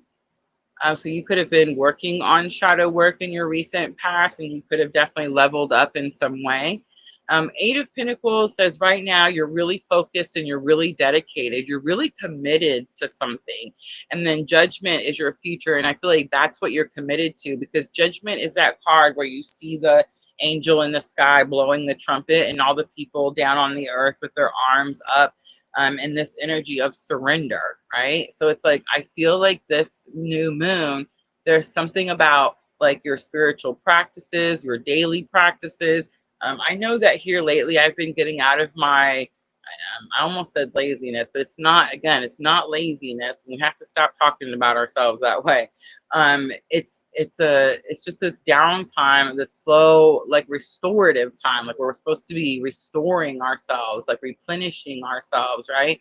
And I know for me, like I've been feeling this energy, like I'm ready to get moving again, right? I feel like that definitely could have been like your recent past. Like things could have felt like they were going slow. Taurus energy is very grounded. It's very steady, a slow and steady type of energy. So yeah, like you recently made some type of commitment towards your awakening, towards your journey, towards your purpose. And this could have been something as simple as saying to yourself, I'm going to stop fighting what type of awakening I'm having. I'm going to stop denying what type of awakening I'm having. I'm going to stop running from, whatever is triggering me in my spiritual awakening. It could be something just as simple as that, right? I feel like it's probably a lot more, but just giving you an example. All right. We have the trust card coming out. So the trust card shows her in this egg, in this bubble. It's actually two people. When I first got Queen of the Moon, I thought, and let me show you just really quickly, really quickly. I thought it was just one person. I don't know if you can see it, but I thought it was just one person in there, and it's actually two people, and they're holding each other. They're holding each other, so their bodies are so close that it looks like it's one person. But the trust card talks about how important it is that you understand that you're divinely protected, and trust that whatever you're birthing or growing or creating will come to fruition, right? All right. That was Jenna. I hope that was helpful. Did I see an energy exchange? Did we get an energy exchange reading?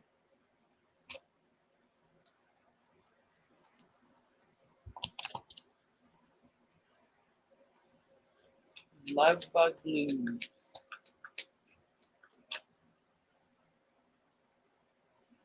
My new commitment is I'm going back to physical therapy. I love it.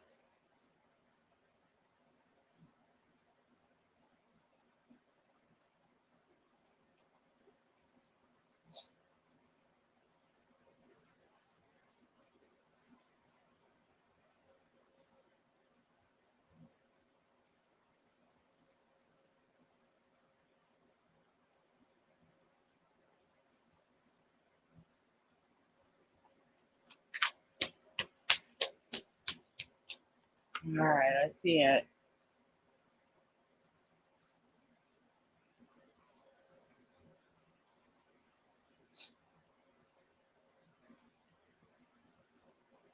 All right, so let me know. Do we have a question?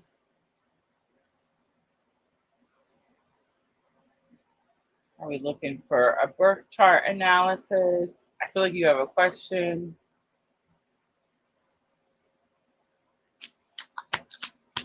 And you do jump the line.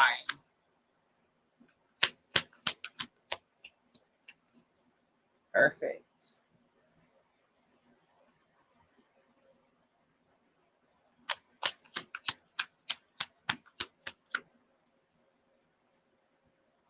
All right, so we're going to pull up her chart.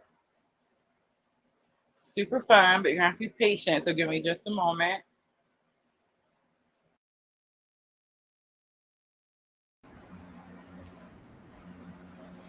Let me know that we still have sound.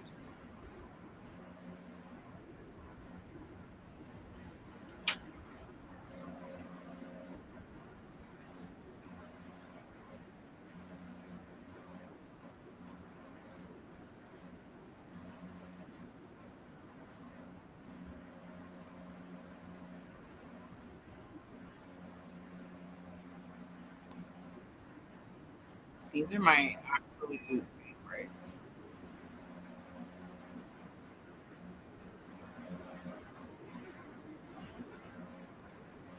Okay.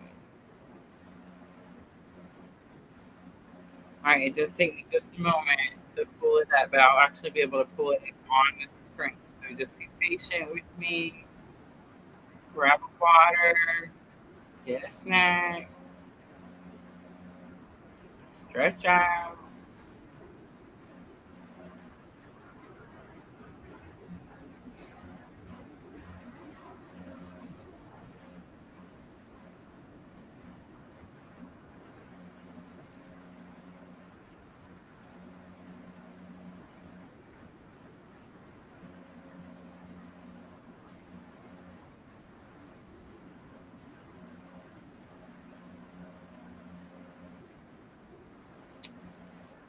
November.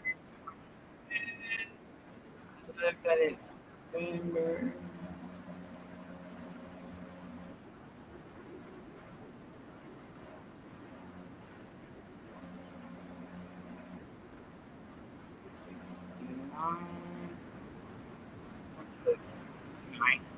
full year. I feel like we have a lot of people here that were born in '69. Alright. I love that you have the time.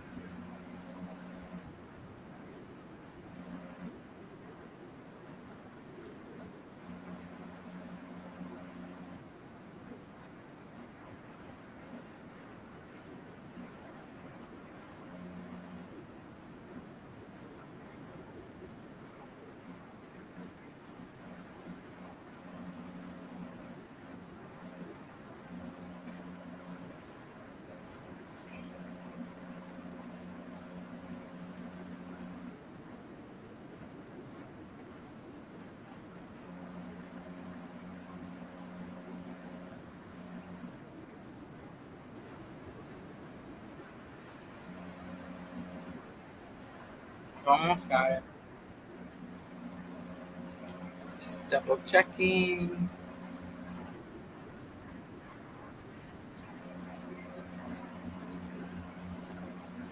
We get a lot of Pennsylvania too. Like, what's up with that?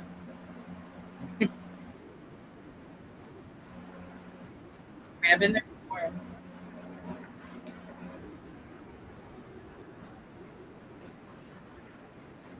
It was like significant stuck out in my journey. You know what I mean? Like,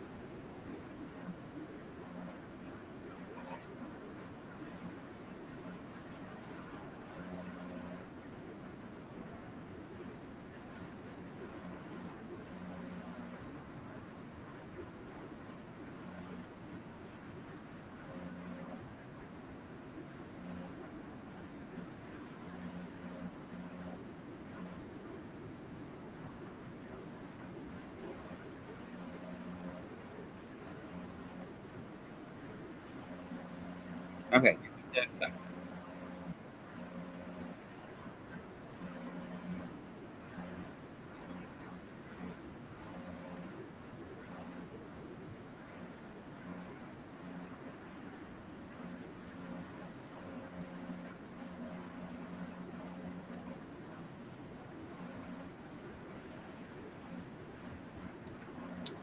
Am I going to put it on the screen?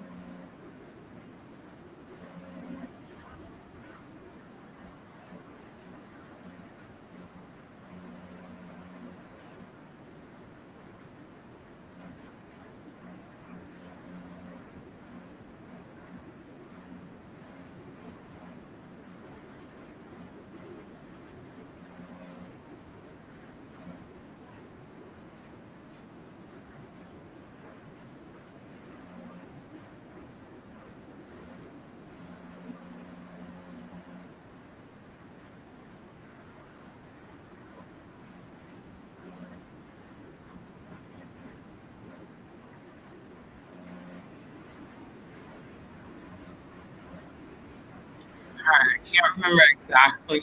We did this what once or twice now. Let me see if I can get it pulled up.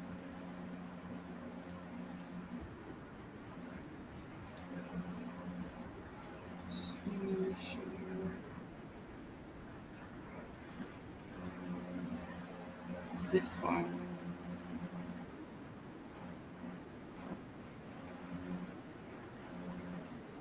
This one. There it is.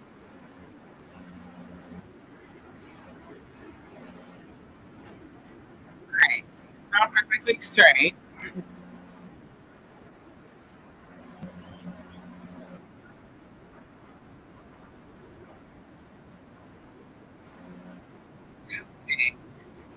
That is your chart.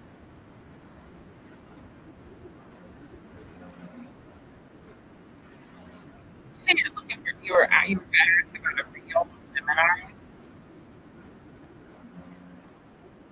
Most things for chart. Look, my moon. Sun is Sagittarius, Red Gemini, Mercury in Sagittarius, Venus Scorpio, Mars in Aquarius, Jupiter in Libra, Saturn in Taurus, Uranus in Libra, Venus Scorpio, Pluto in Virgo, Chiron in Aries, and Pisces, uh, rising in Virgo, midday in Gemini, Series in Aquarius, Palace is Capricorn, Lilith in Cancer.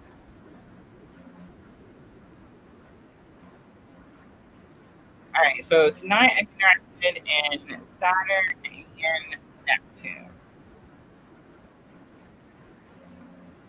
And I can also do, if you want to know how a specific transit is impacting your whole chart, like your entire chart, you can do what they call a transit chart. Those are free. You can go to astro.com to do those as well. Is there something wrong with the sound? Oh, that's good. All right. Let me put it back.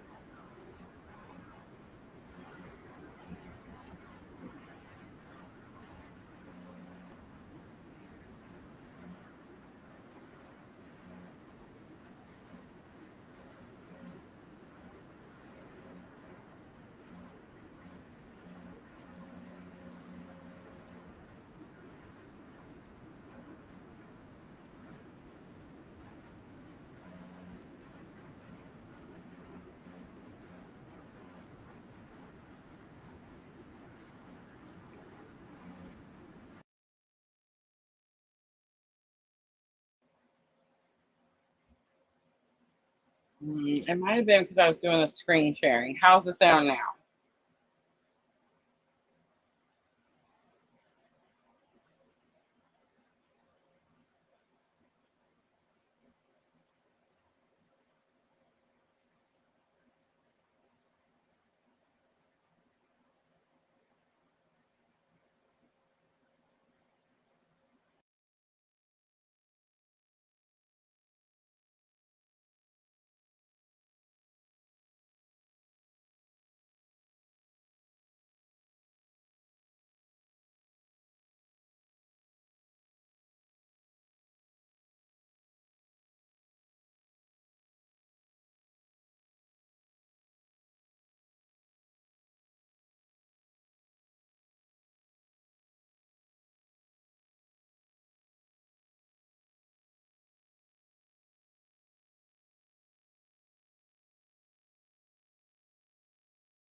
Okay, I'm not sure why it's not letting me screen share.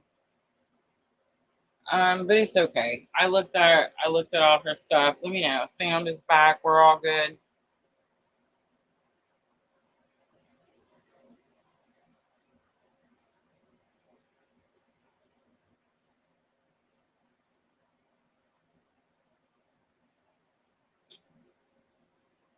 I'm just gonna leave it here so that way we don't have to worry about it. I don't know why it's doing that.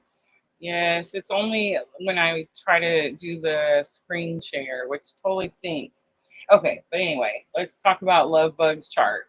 So you guys got to see it for a moment, and hopefully Love Bug has her own chart. I feel like she does, right?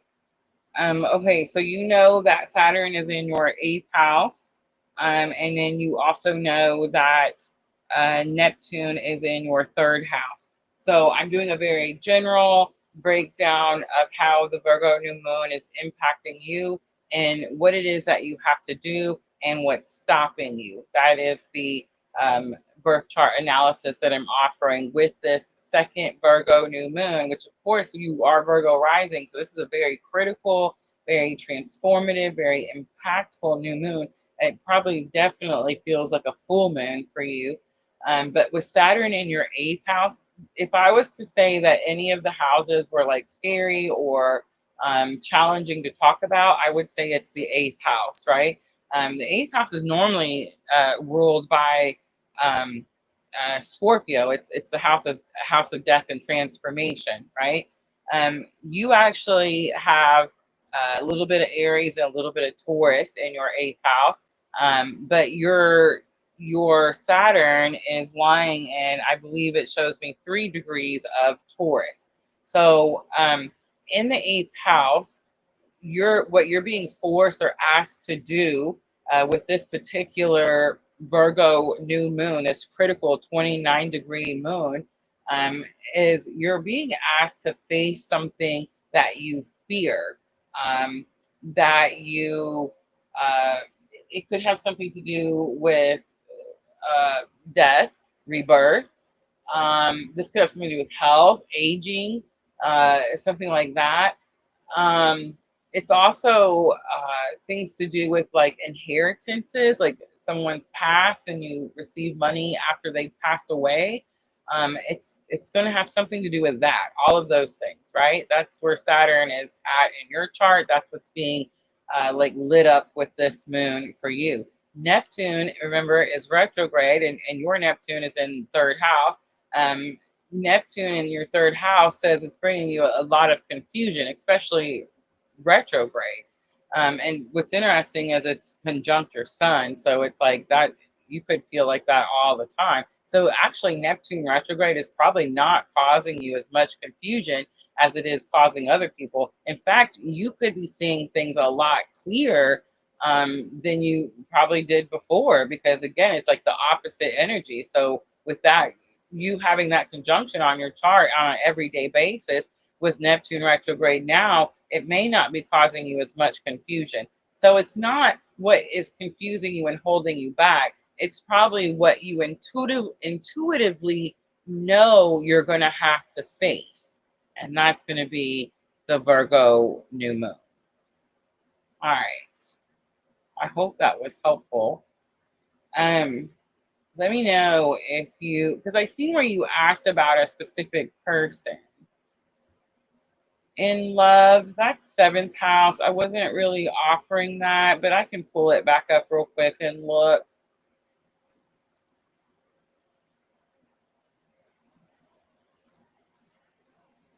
You have Chiron in your seventh house. That's pretty interesting as well.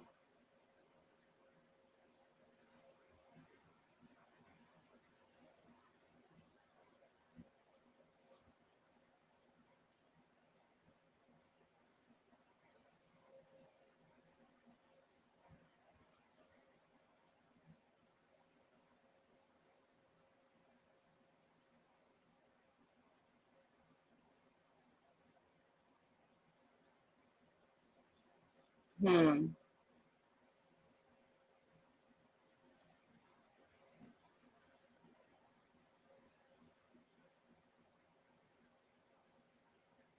Mostly Aries seventh house, so that's pretty significant. Um, like very much where the pants in the relationship type of energy.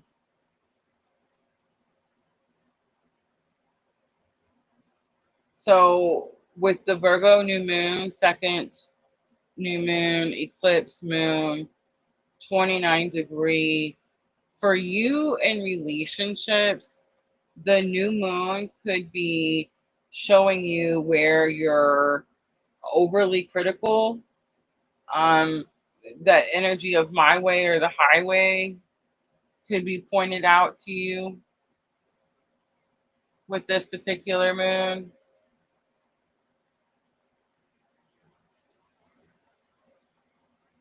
I can, absolutely. You can just email me. Yes, look, Diana's on top of it, and I will gladly send you your chart. I'll also send you the listing of all your placements as well. And I don't, you can use, there's free websites all over the internet. Everyone likes that, cafe.com or the astro.com.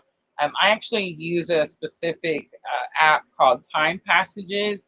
Um, it's very, you can really pick and choose how you want your chart to look. You can really personalize it a lot more than the free apps. So, it'll look a little bit different than what you're used to seeing online, but all the placements will still be, of course, where they're supposed to be. The X is an Aries. Let's get a message. I swear I thought you were asking me about a Gemini. Did I dream that earlier?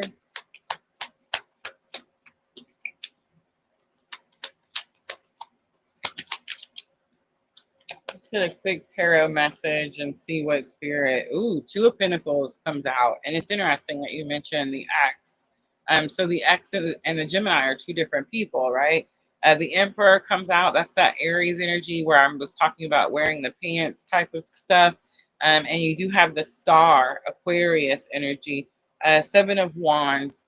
You're having to enforce your boundaries. You're having to stand up for yourself. Two of Pentacles could say that you're being pulled in two different directions. So the Emperor, the Aries energy, says you're going to have to take your power back. You're going to have to make some type of important decision. The Star, clean slate, it's almost like, do you really choose anybody, or do you just start cleansing yourself and like spiritual cleansing, like coming into alignment, that type of energy. It's purification. It's the card where she's naked, right? So it's this energy of like purifying yourself, taking your power back from two different situations. All right, Queen of the Moon is the acceptance card. The acceptance card shows, let me see if I can put the camera.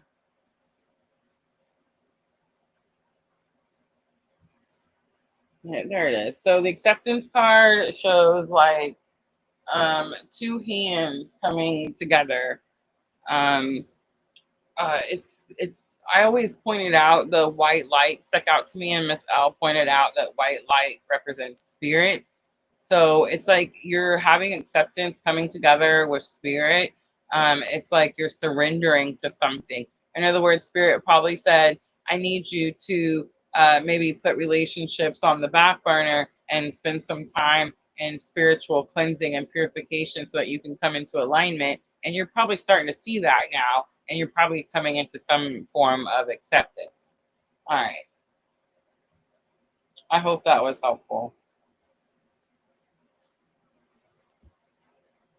She says, I'm interested in the Gemini. So do you feel that the X was more of like a karmic situation, like a lot of challenging, tough karmic cycles? And this Gemini person that you're asking about, does that relationship feel more spiritual to you, like more unexplainable? That type of thing. Is that what's happening there?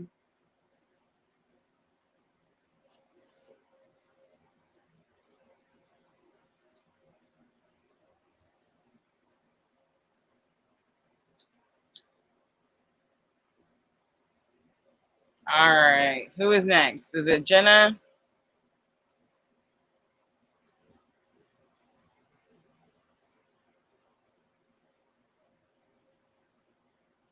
No, no, that's not what's happening there, she said.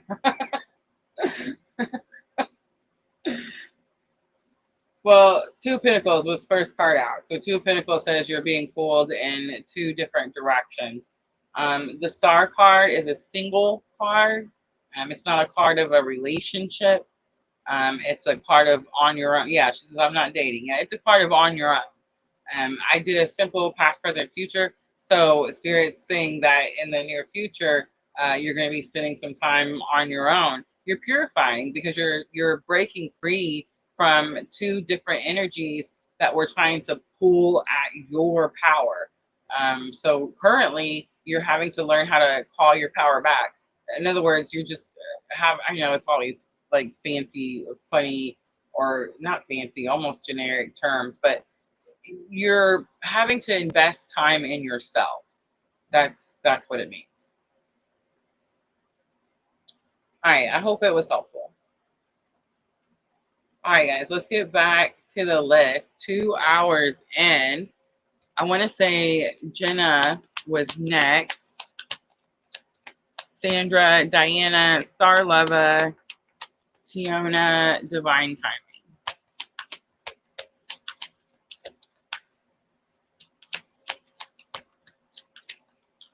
She's been single for 5 years. I feel like I was supposed to be. I was supposed to be single for 5 years. Was it Jenna or Sandra? Where were we? I can't remember.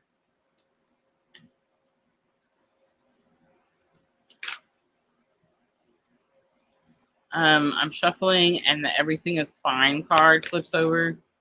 So everything is fine is where it's the card that looks like the Ten of Swords. So she's got no more room for any more swords. It's a card of completion, but the everything is fine looks exactly like Ten of Swords, but she's scrolling through her phone. So the card meaning talks about ignoring something, not paying attention to something. Aw, Ladybug, I'm sorry. I feel like I just didn't give you the answer that you wanted to hear. But I will gladly send you your birth chart and your placements. And that does include, I've started to put in all the asteroids as well. Yeah, I feel like I hear that a lot when people don't get the answer that they want. All right, Sandra, past, present, future. All right, so the sun comes out. That could be looking for joy and happiness, but I think it's actual like physical sun, like something to do with your children. Page of Wands is here as present energy. Page of Wands is like the very beginning of a journey. It is the beginning of your spiritual journey. It's something exciting as well, but I think it is spiritual because Six of Swords comes out. Six of Swords is being guided by spirit. So I think it's possible. Queen of Pentacles is about resources, that maybe this new moon, so the first Virgo new moon came in at the end of August, and then the second Virgo new moon coming in at the 21st of September. So I feel like this has something to do with um, children, helping children, guiding children. It could be your children. It could be even grown children is actually what I'm getting with the sun. But they're at the beginning of something. It's like they're new to something. It could have something to do with spiritual awakening, especially with the Six of Swords, like being guided. But I think it's you guiding them. Because we've seen Queen of Pentacles as well, and Queen of Pentacles is like resources, right? So like becoming a new resource. So it's almost like you're a resource to someone. Or it's, I mean, I guess it's possible that it could be saying like, you know how I always say, like my children think that like I'm saving them, but really they save us, right? It's giving me that type of vibe as well. All right, let's pull Queen of the Moon. We do have hot moon extremes coming out, Sandra. So it does say to be cautious, not to. And this is the one that shows this very handsome young man's back, with sweat running down his back, and it talks about being very cautious, and making sure that we don't let our emotions control our actions. All right, I'm going to leave that right there. I hope that was helpful.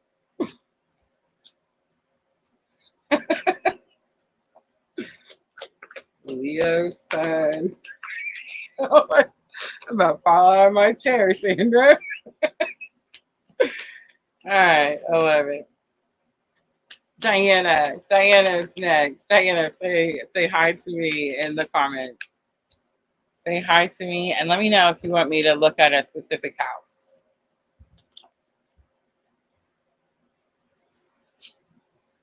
Let me grab my water.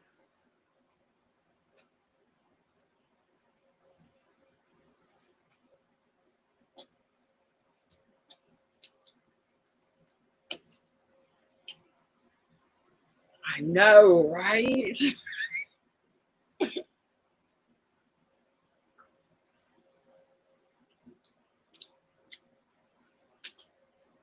All right.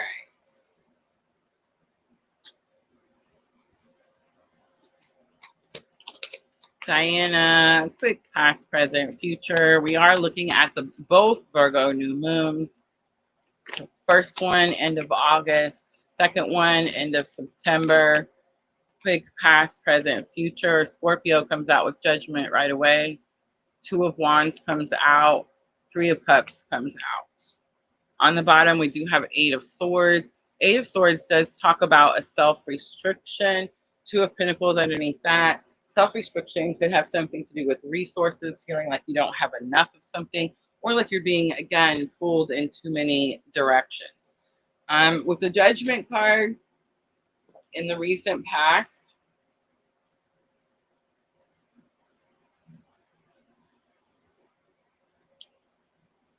I mean, it's hearing your calling, it's hearing your purpose, but you have Two of Wands in your present energy, so it's almost like you didn't hear it. It's almost like you tried to hear it, or you feel pulled, but you don't know to what or to where. Because Two of Wands is, it is about being patient, but it's also the card that I always said, like from the beginning, that it made me feel like it's something to do with expectations. Like you expect something to be a certain way, but something's going to jump up and surprise you. Like, oh, wait, I didn't see that coming, or I didn't even think of that idea, right? And I think the idea or future energies, Three of Cups, is soul tribe, soul sister, soul family. So I feel like minds, right?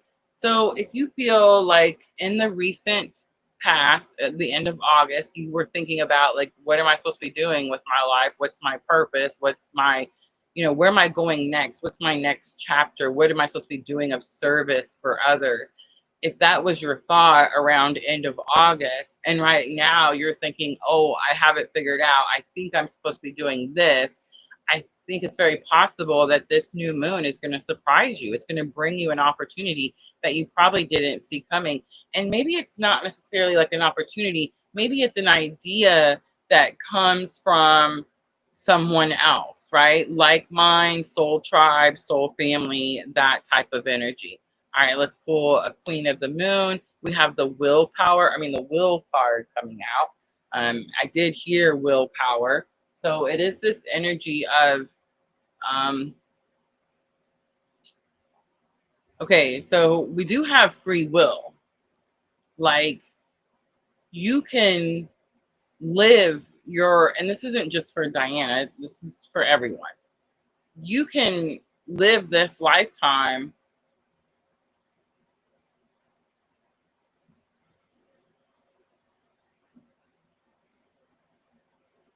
Okay. Ugh. Okay. Have mercy. So there's purpose, like spiritual purpose, like the Judgment card in tarot purpose. Okay. Then there's Nine of Cups energy. I want to do this. This makes me feel good about myself. Most of the time, those are two different situations. Most of the time, what spirit is calling you to do will make you feel super uncomfortable. You won't like it at first. You'll feel like you're not ready. You'll wonder why in the world this is happening to you, why you're having to do all of this. When you begin to follow spiritual purpose, that's what that feels like. Diana, I feel like you possibly have a job, which I know you do because I know you, but it's like, I think that you have a job that allows you to follow purpose. And I believe it's your purpose. I believe it's what you want to create as your purpose. But Spirit's saying it's not your spiritual purpose. It's not the path that He's laid out. It's Spirit is not a he either, by the way. but it's not the path that spirit has laid out, that source has laid out, that your soul has laid out. It's what your ego self feels most comfortable doing in this lifetime. That's something you want. So it's like this moon is having you fight your own willpower. And the only thing I can say here without, I'm not a sugarcoater, y'all. Like, I'm not going to come out here and tell you guys, like, yeah, you're going to meet this guy and he's going to be great and you're going to live happily ever after. If spirit's like, no, you need to spend some time, on your own. And maybe like this person on YouTube, like maybe they should spend some time in prayer and maybe doing some, self-reflection of their own instead of coming in here and bothering us, right?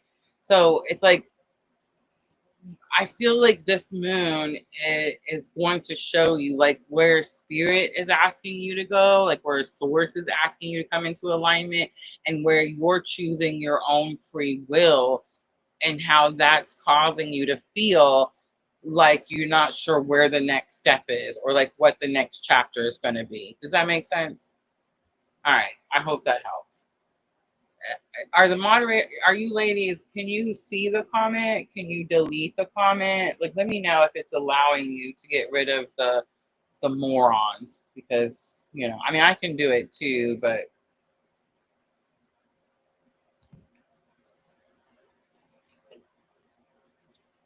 these people that come in here with their silliness, it's like, man, I wish you'd spend some time on your own self-care and mental anguish. And then we wouldn't have to deal with all of that.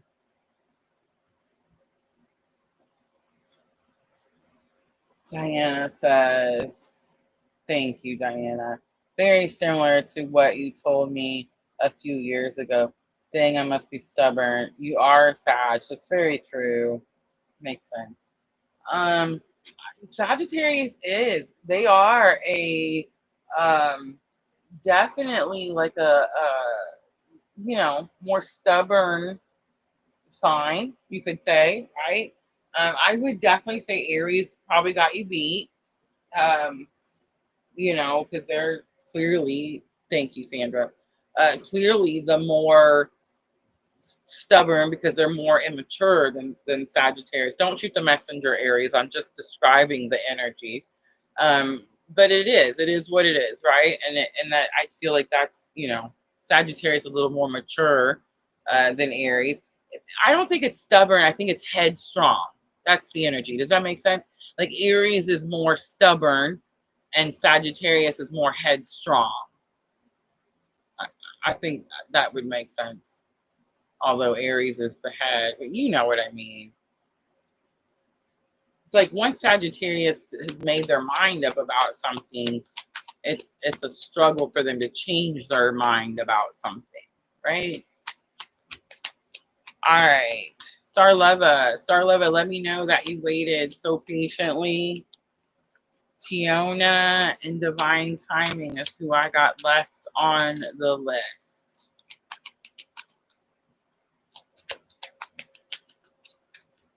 We didn't hear no more from Love Bug.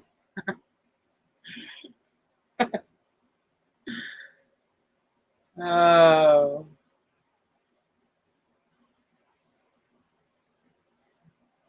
I tell you what.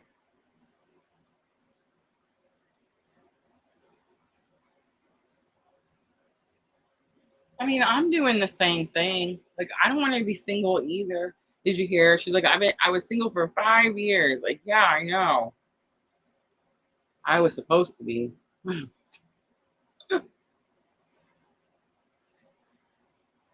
Star Leva says, I waited so patiently. All right, Star Leva, let me know. Did you want me to look at a certain house?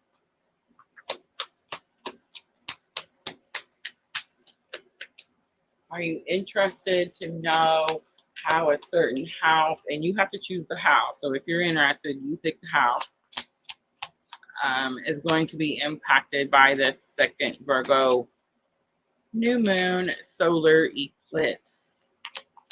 Not only is it a new moon, it's not only a solar eclipse, but It's also, I feel like I keep forgetting, the critical 29 degree. All right, Ace of Cups comes out, past energy. Nine of Pentacles comes out, present energy. That's good. And Knight of Pentacles, you're about to make some type of investment. Ooh, Eight of Pentacles is on the bottom. So the only card that's not a pentacle is the Ace of Cups. It could be overflow of emotion. I think you do have overflow of emotion, but I think it's more about excitement. There could be some intuition as well, like you feel something coming. It's material, it's earth energy, it's money, job, resource, bonus, something like that. Promotion, maybe even, because you have the Eight of Pentacles on the bottom. So it's like someone's watching you work, someone's seeing your dedication and your commitment. But Nine of Pentacles in the present says that,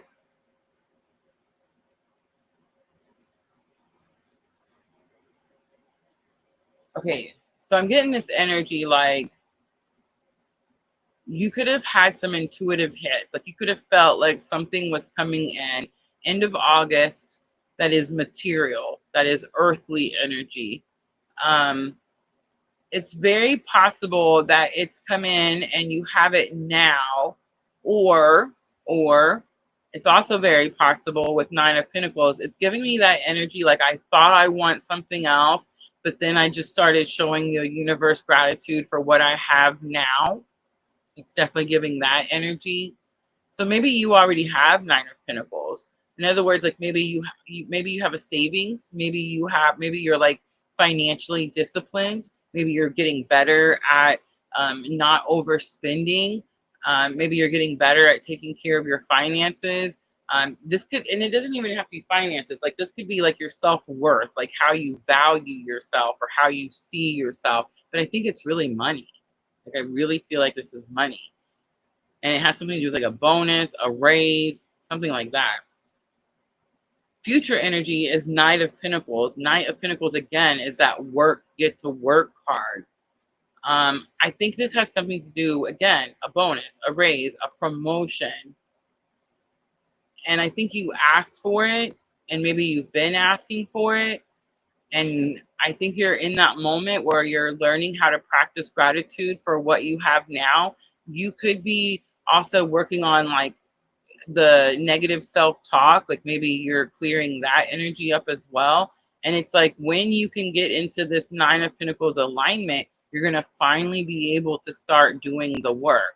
So it's like the shift finally comes in. I think it's this one moon to another. So by the second moon, which comes in on the 21st, you should receive whatever it is, the bonus, the job, the promotion, whatever it is you're looking for. All right, let's pull fruition. So manifestation. So you manifested it. That's how come you had this intuitive hits. Like that's how come you felt like it was coming. And fruition is big confirmation of what I said. From one new moon to the other, you brought it to fruition. I'm going to leave it right there. I hope that was helpful. All right, eighth house. Okay, so eighth house is investments, inheritance. I think it's investments. I mean, it could be, I think you put time and money, time and energy and effort into something. And I think it's about to return. Like you're about to see your return with the second Virgo new moon. All right. I hope that was helpful. All right. Tiona. Tiona is what next? I hope she does. But I fear, that's what I was gonna say earlier, Diane. I fear like when I don't tell people, you know what I mean? Like nobody likes to hear that spirit wants us to spend time on our own. Look how long I fought it. I'm just saying.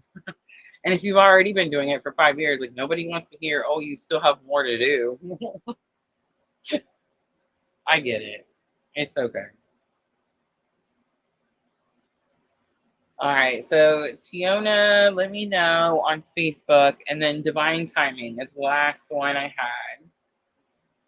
Guys, I will be back on Thursday night. Thursday, we're going to do all 12 signs. I will put timestamps in the description box, so if you're not able to catch it Thursday, no worries. Just check out those timestamps. It'll help you navigate through the video. I never say just your sun, moon, or rising, because I do believe that all 12 signs are super important, right? They all have a piece or part of your life in some way. So I do say that it's helpful to correlate all 12 signs with your own birth chart for sure. If you're new, guys, make sure to hit the subscribe button. Make sure you have your notification bells to all. We are fixing to change over into our winter schedule, but it's going to be a little while. We still have a couple of weeks. We're just going to talk about it and start planning it out, and that type of thing. Thank you, Starlova. So that's coming up as well. I feel like we're going to get back to the elements, back to full time. I want to break them down. I'd rather do 45-minute lives than, two and a half hour lives. So I think we're going to break it back down to the shorter ones. I think that just works out a little better. And I'm kind of excited to start telling you guys or sharing how I'm using the elements, physically, like in my physical 3D life, for all types of things, for meditation practices, for alignment, for manifestation, for all the things. So I'm kind of excited for the winter months, but not until my seasonal job is over. So we still have just a little bit left on that. Guys, thank you so much for coming in and participating. Energy exchange. I appreciate you guys so very much. I wish I could give you the answers that you want to hear, but then, of course, I wouldn't really be of any service, right? So I'm sorry if sometimes they are a little challenging, but I hope that they give you the confirmation you need to keep pushing forward, right? All right, I'm not seeing Tiona or Divine Timing, so I'm going to go ahead and wrap it up. Yeah, I'm not either, guys. Thank you, moderator ladies, who came in and helped me with the list and the sharing of information, all the things. I appreciate you guys so very much, and I hope to see everyone Thursday night for all 12 signs. All right, have a good night, everyone. I'm always, always sending all of you abundant love and light on your journey.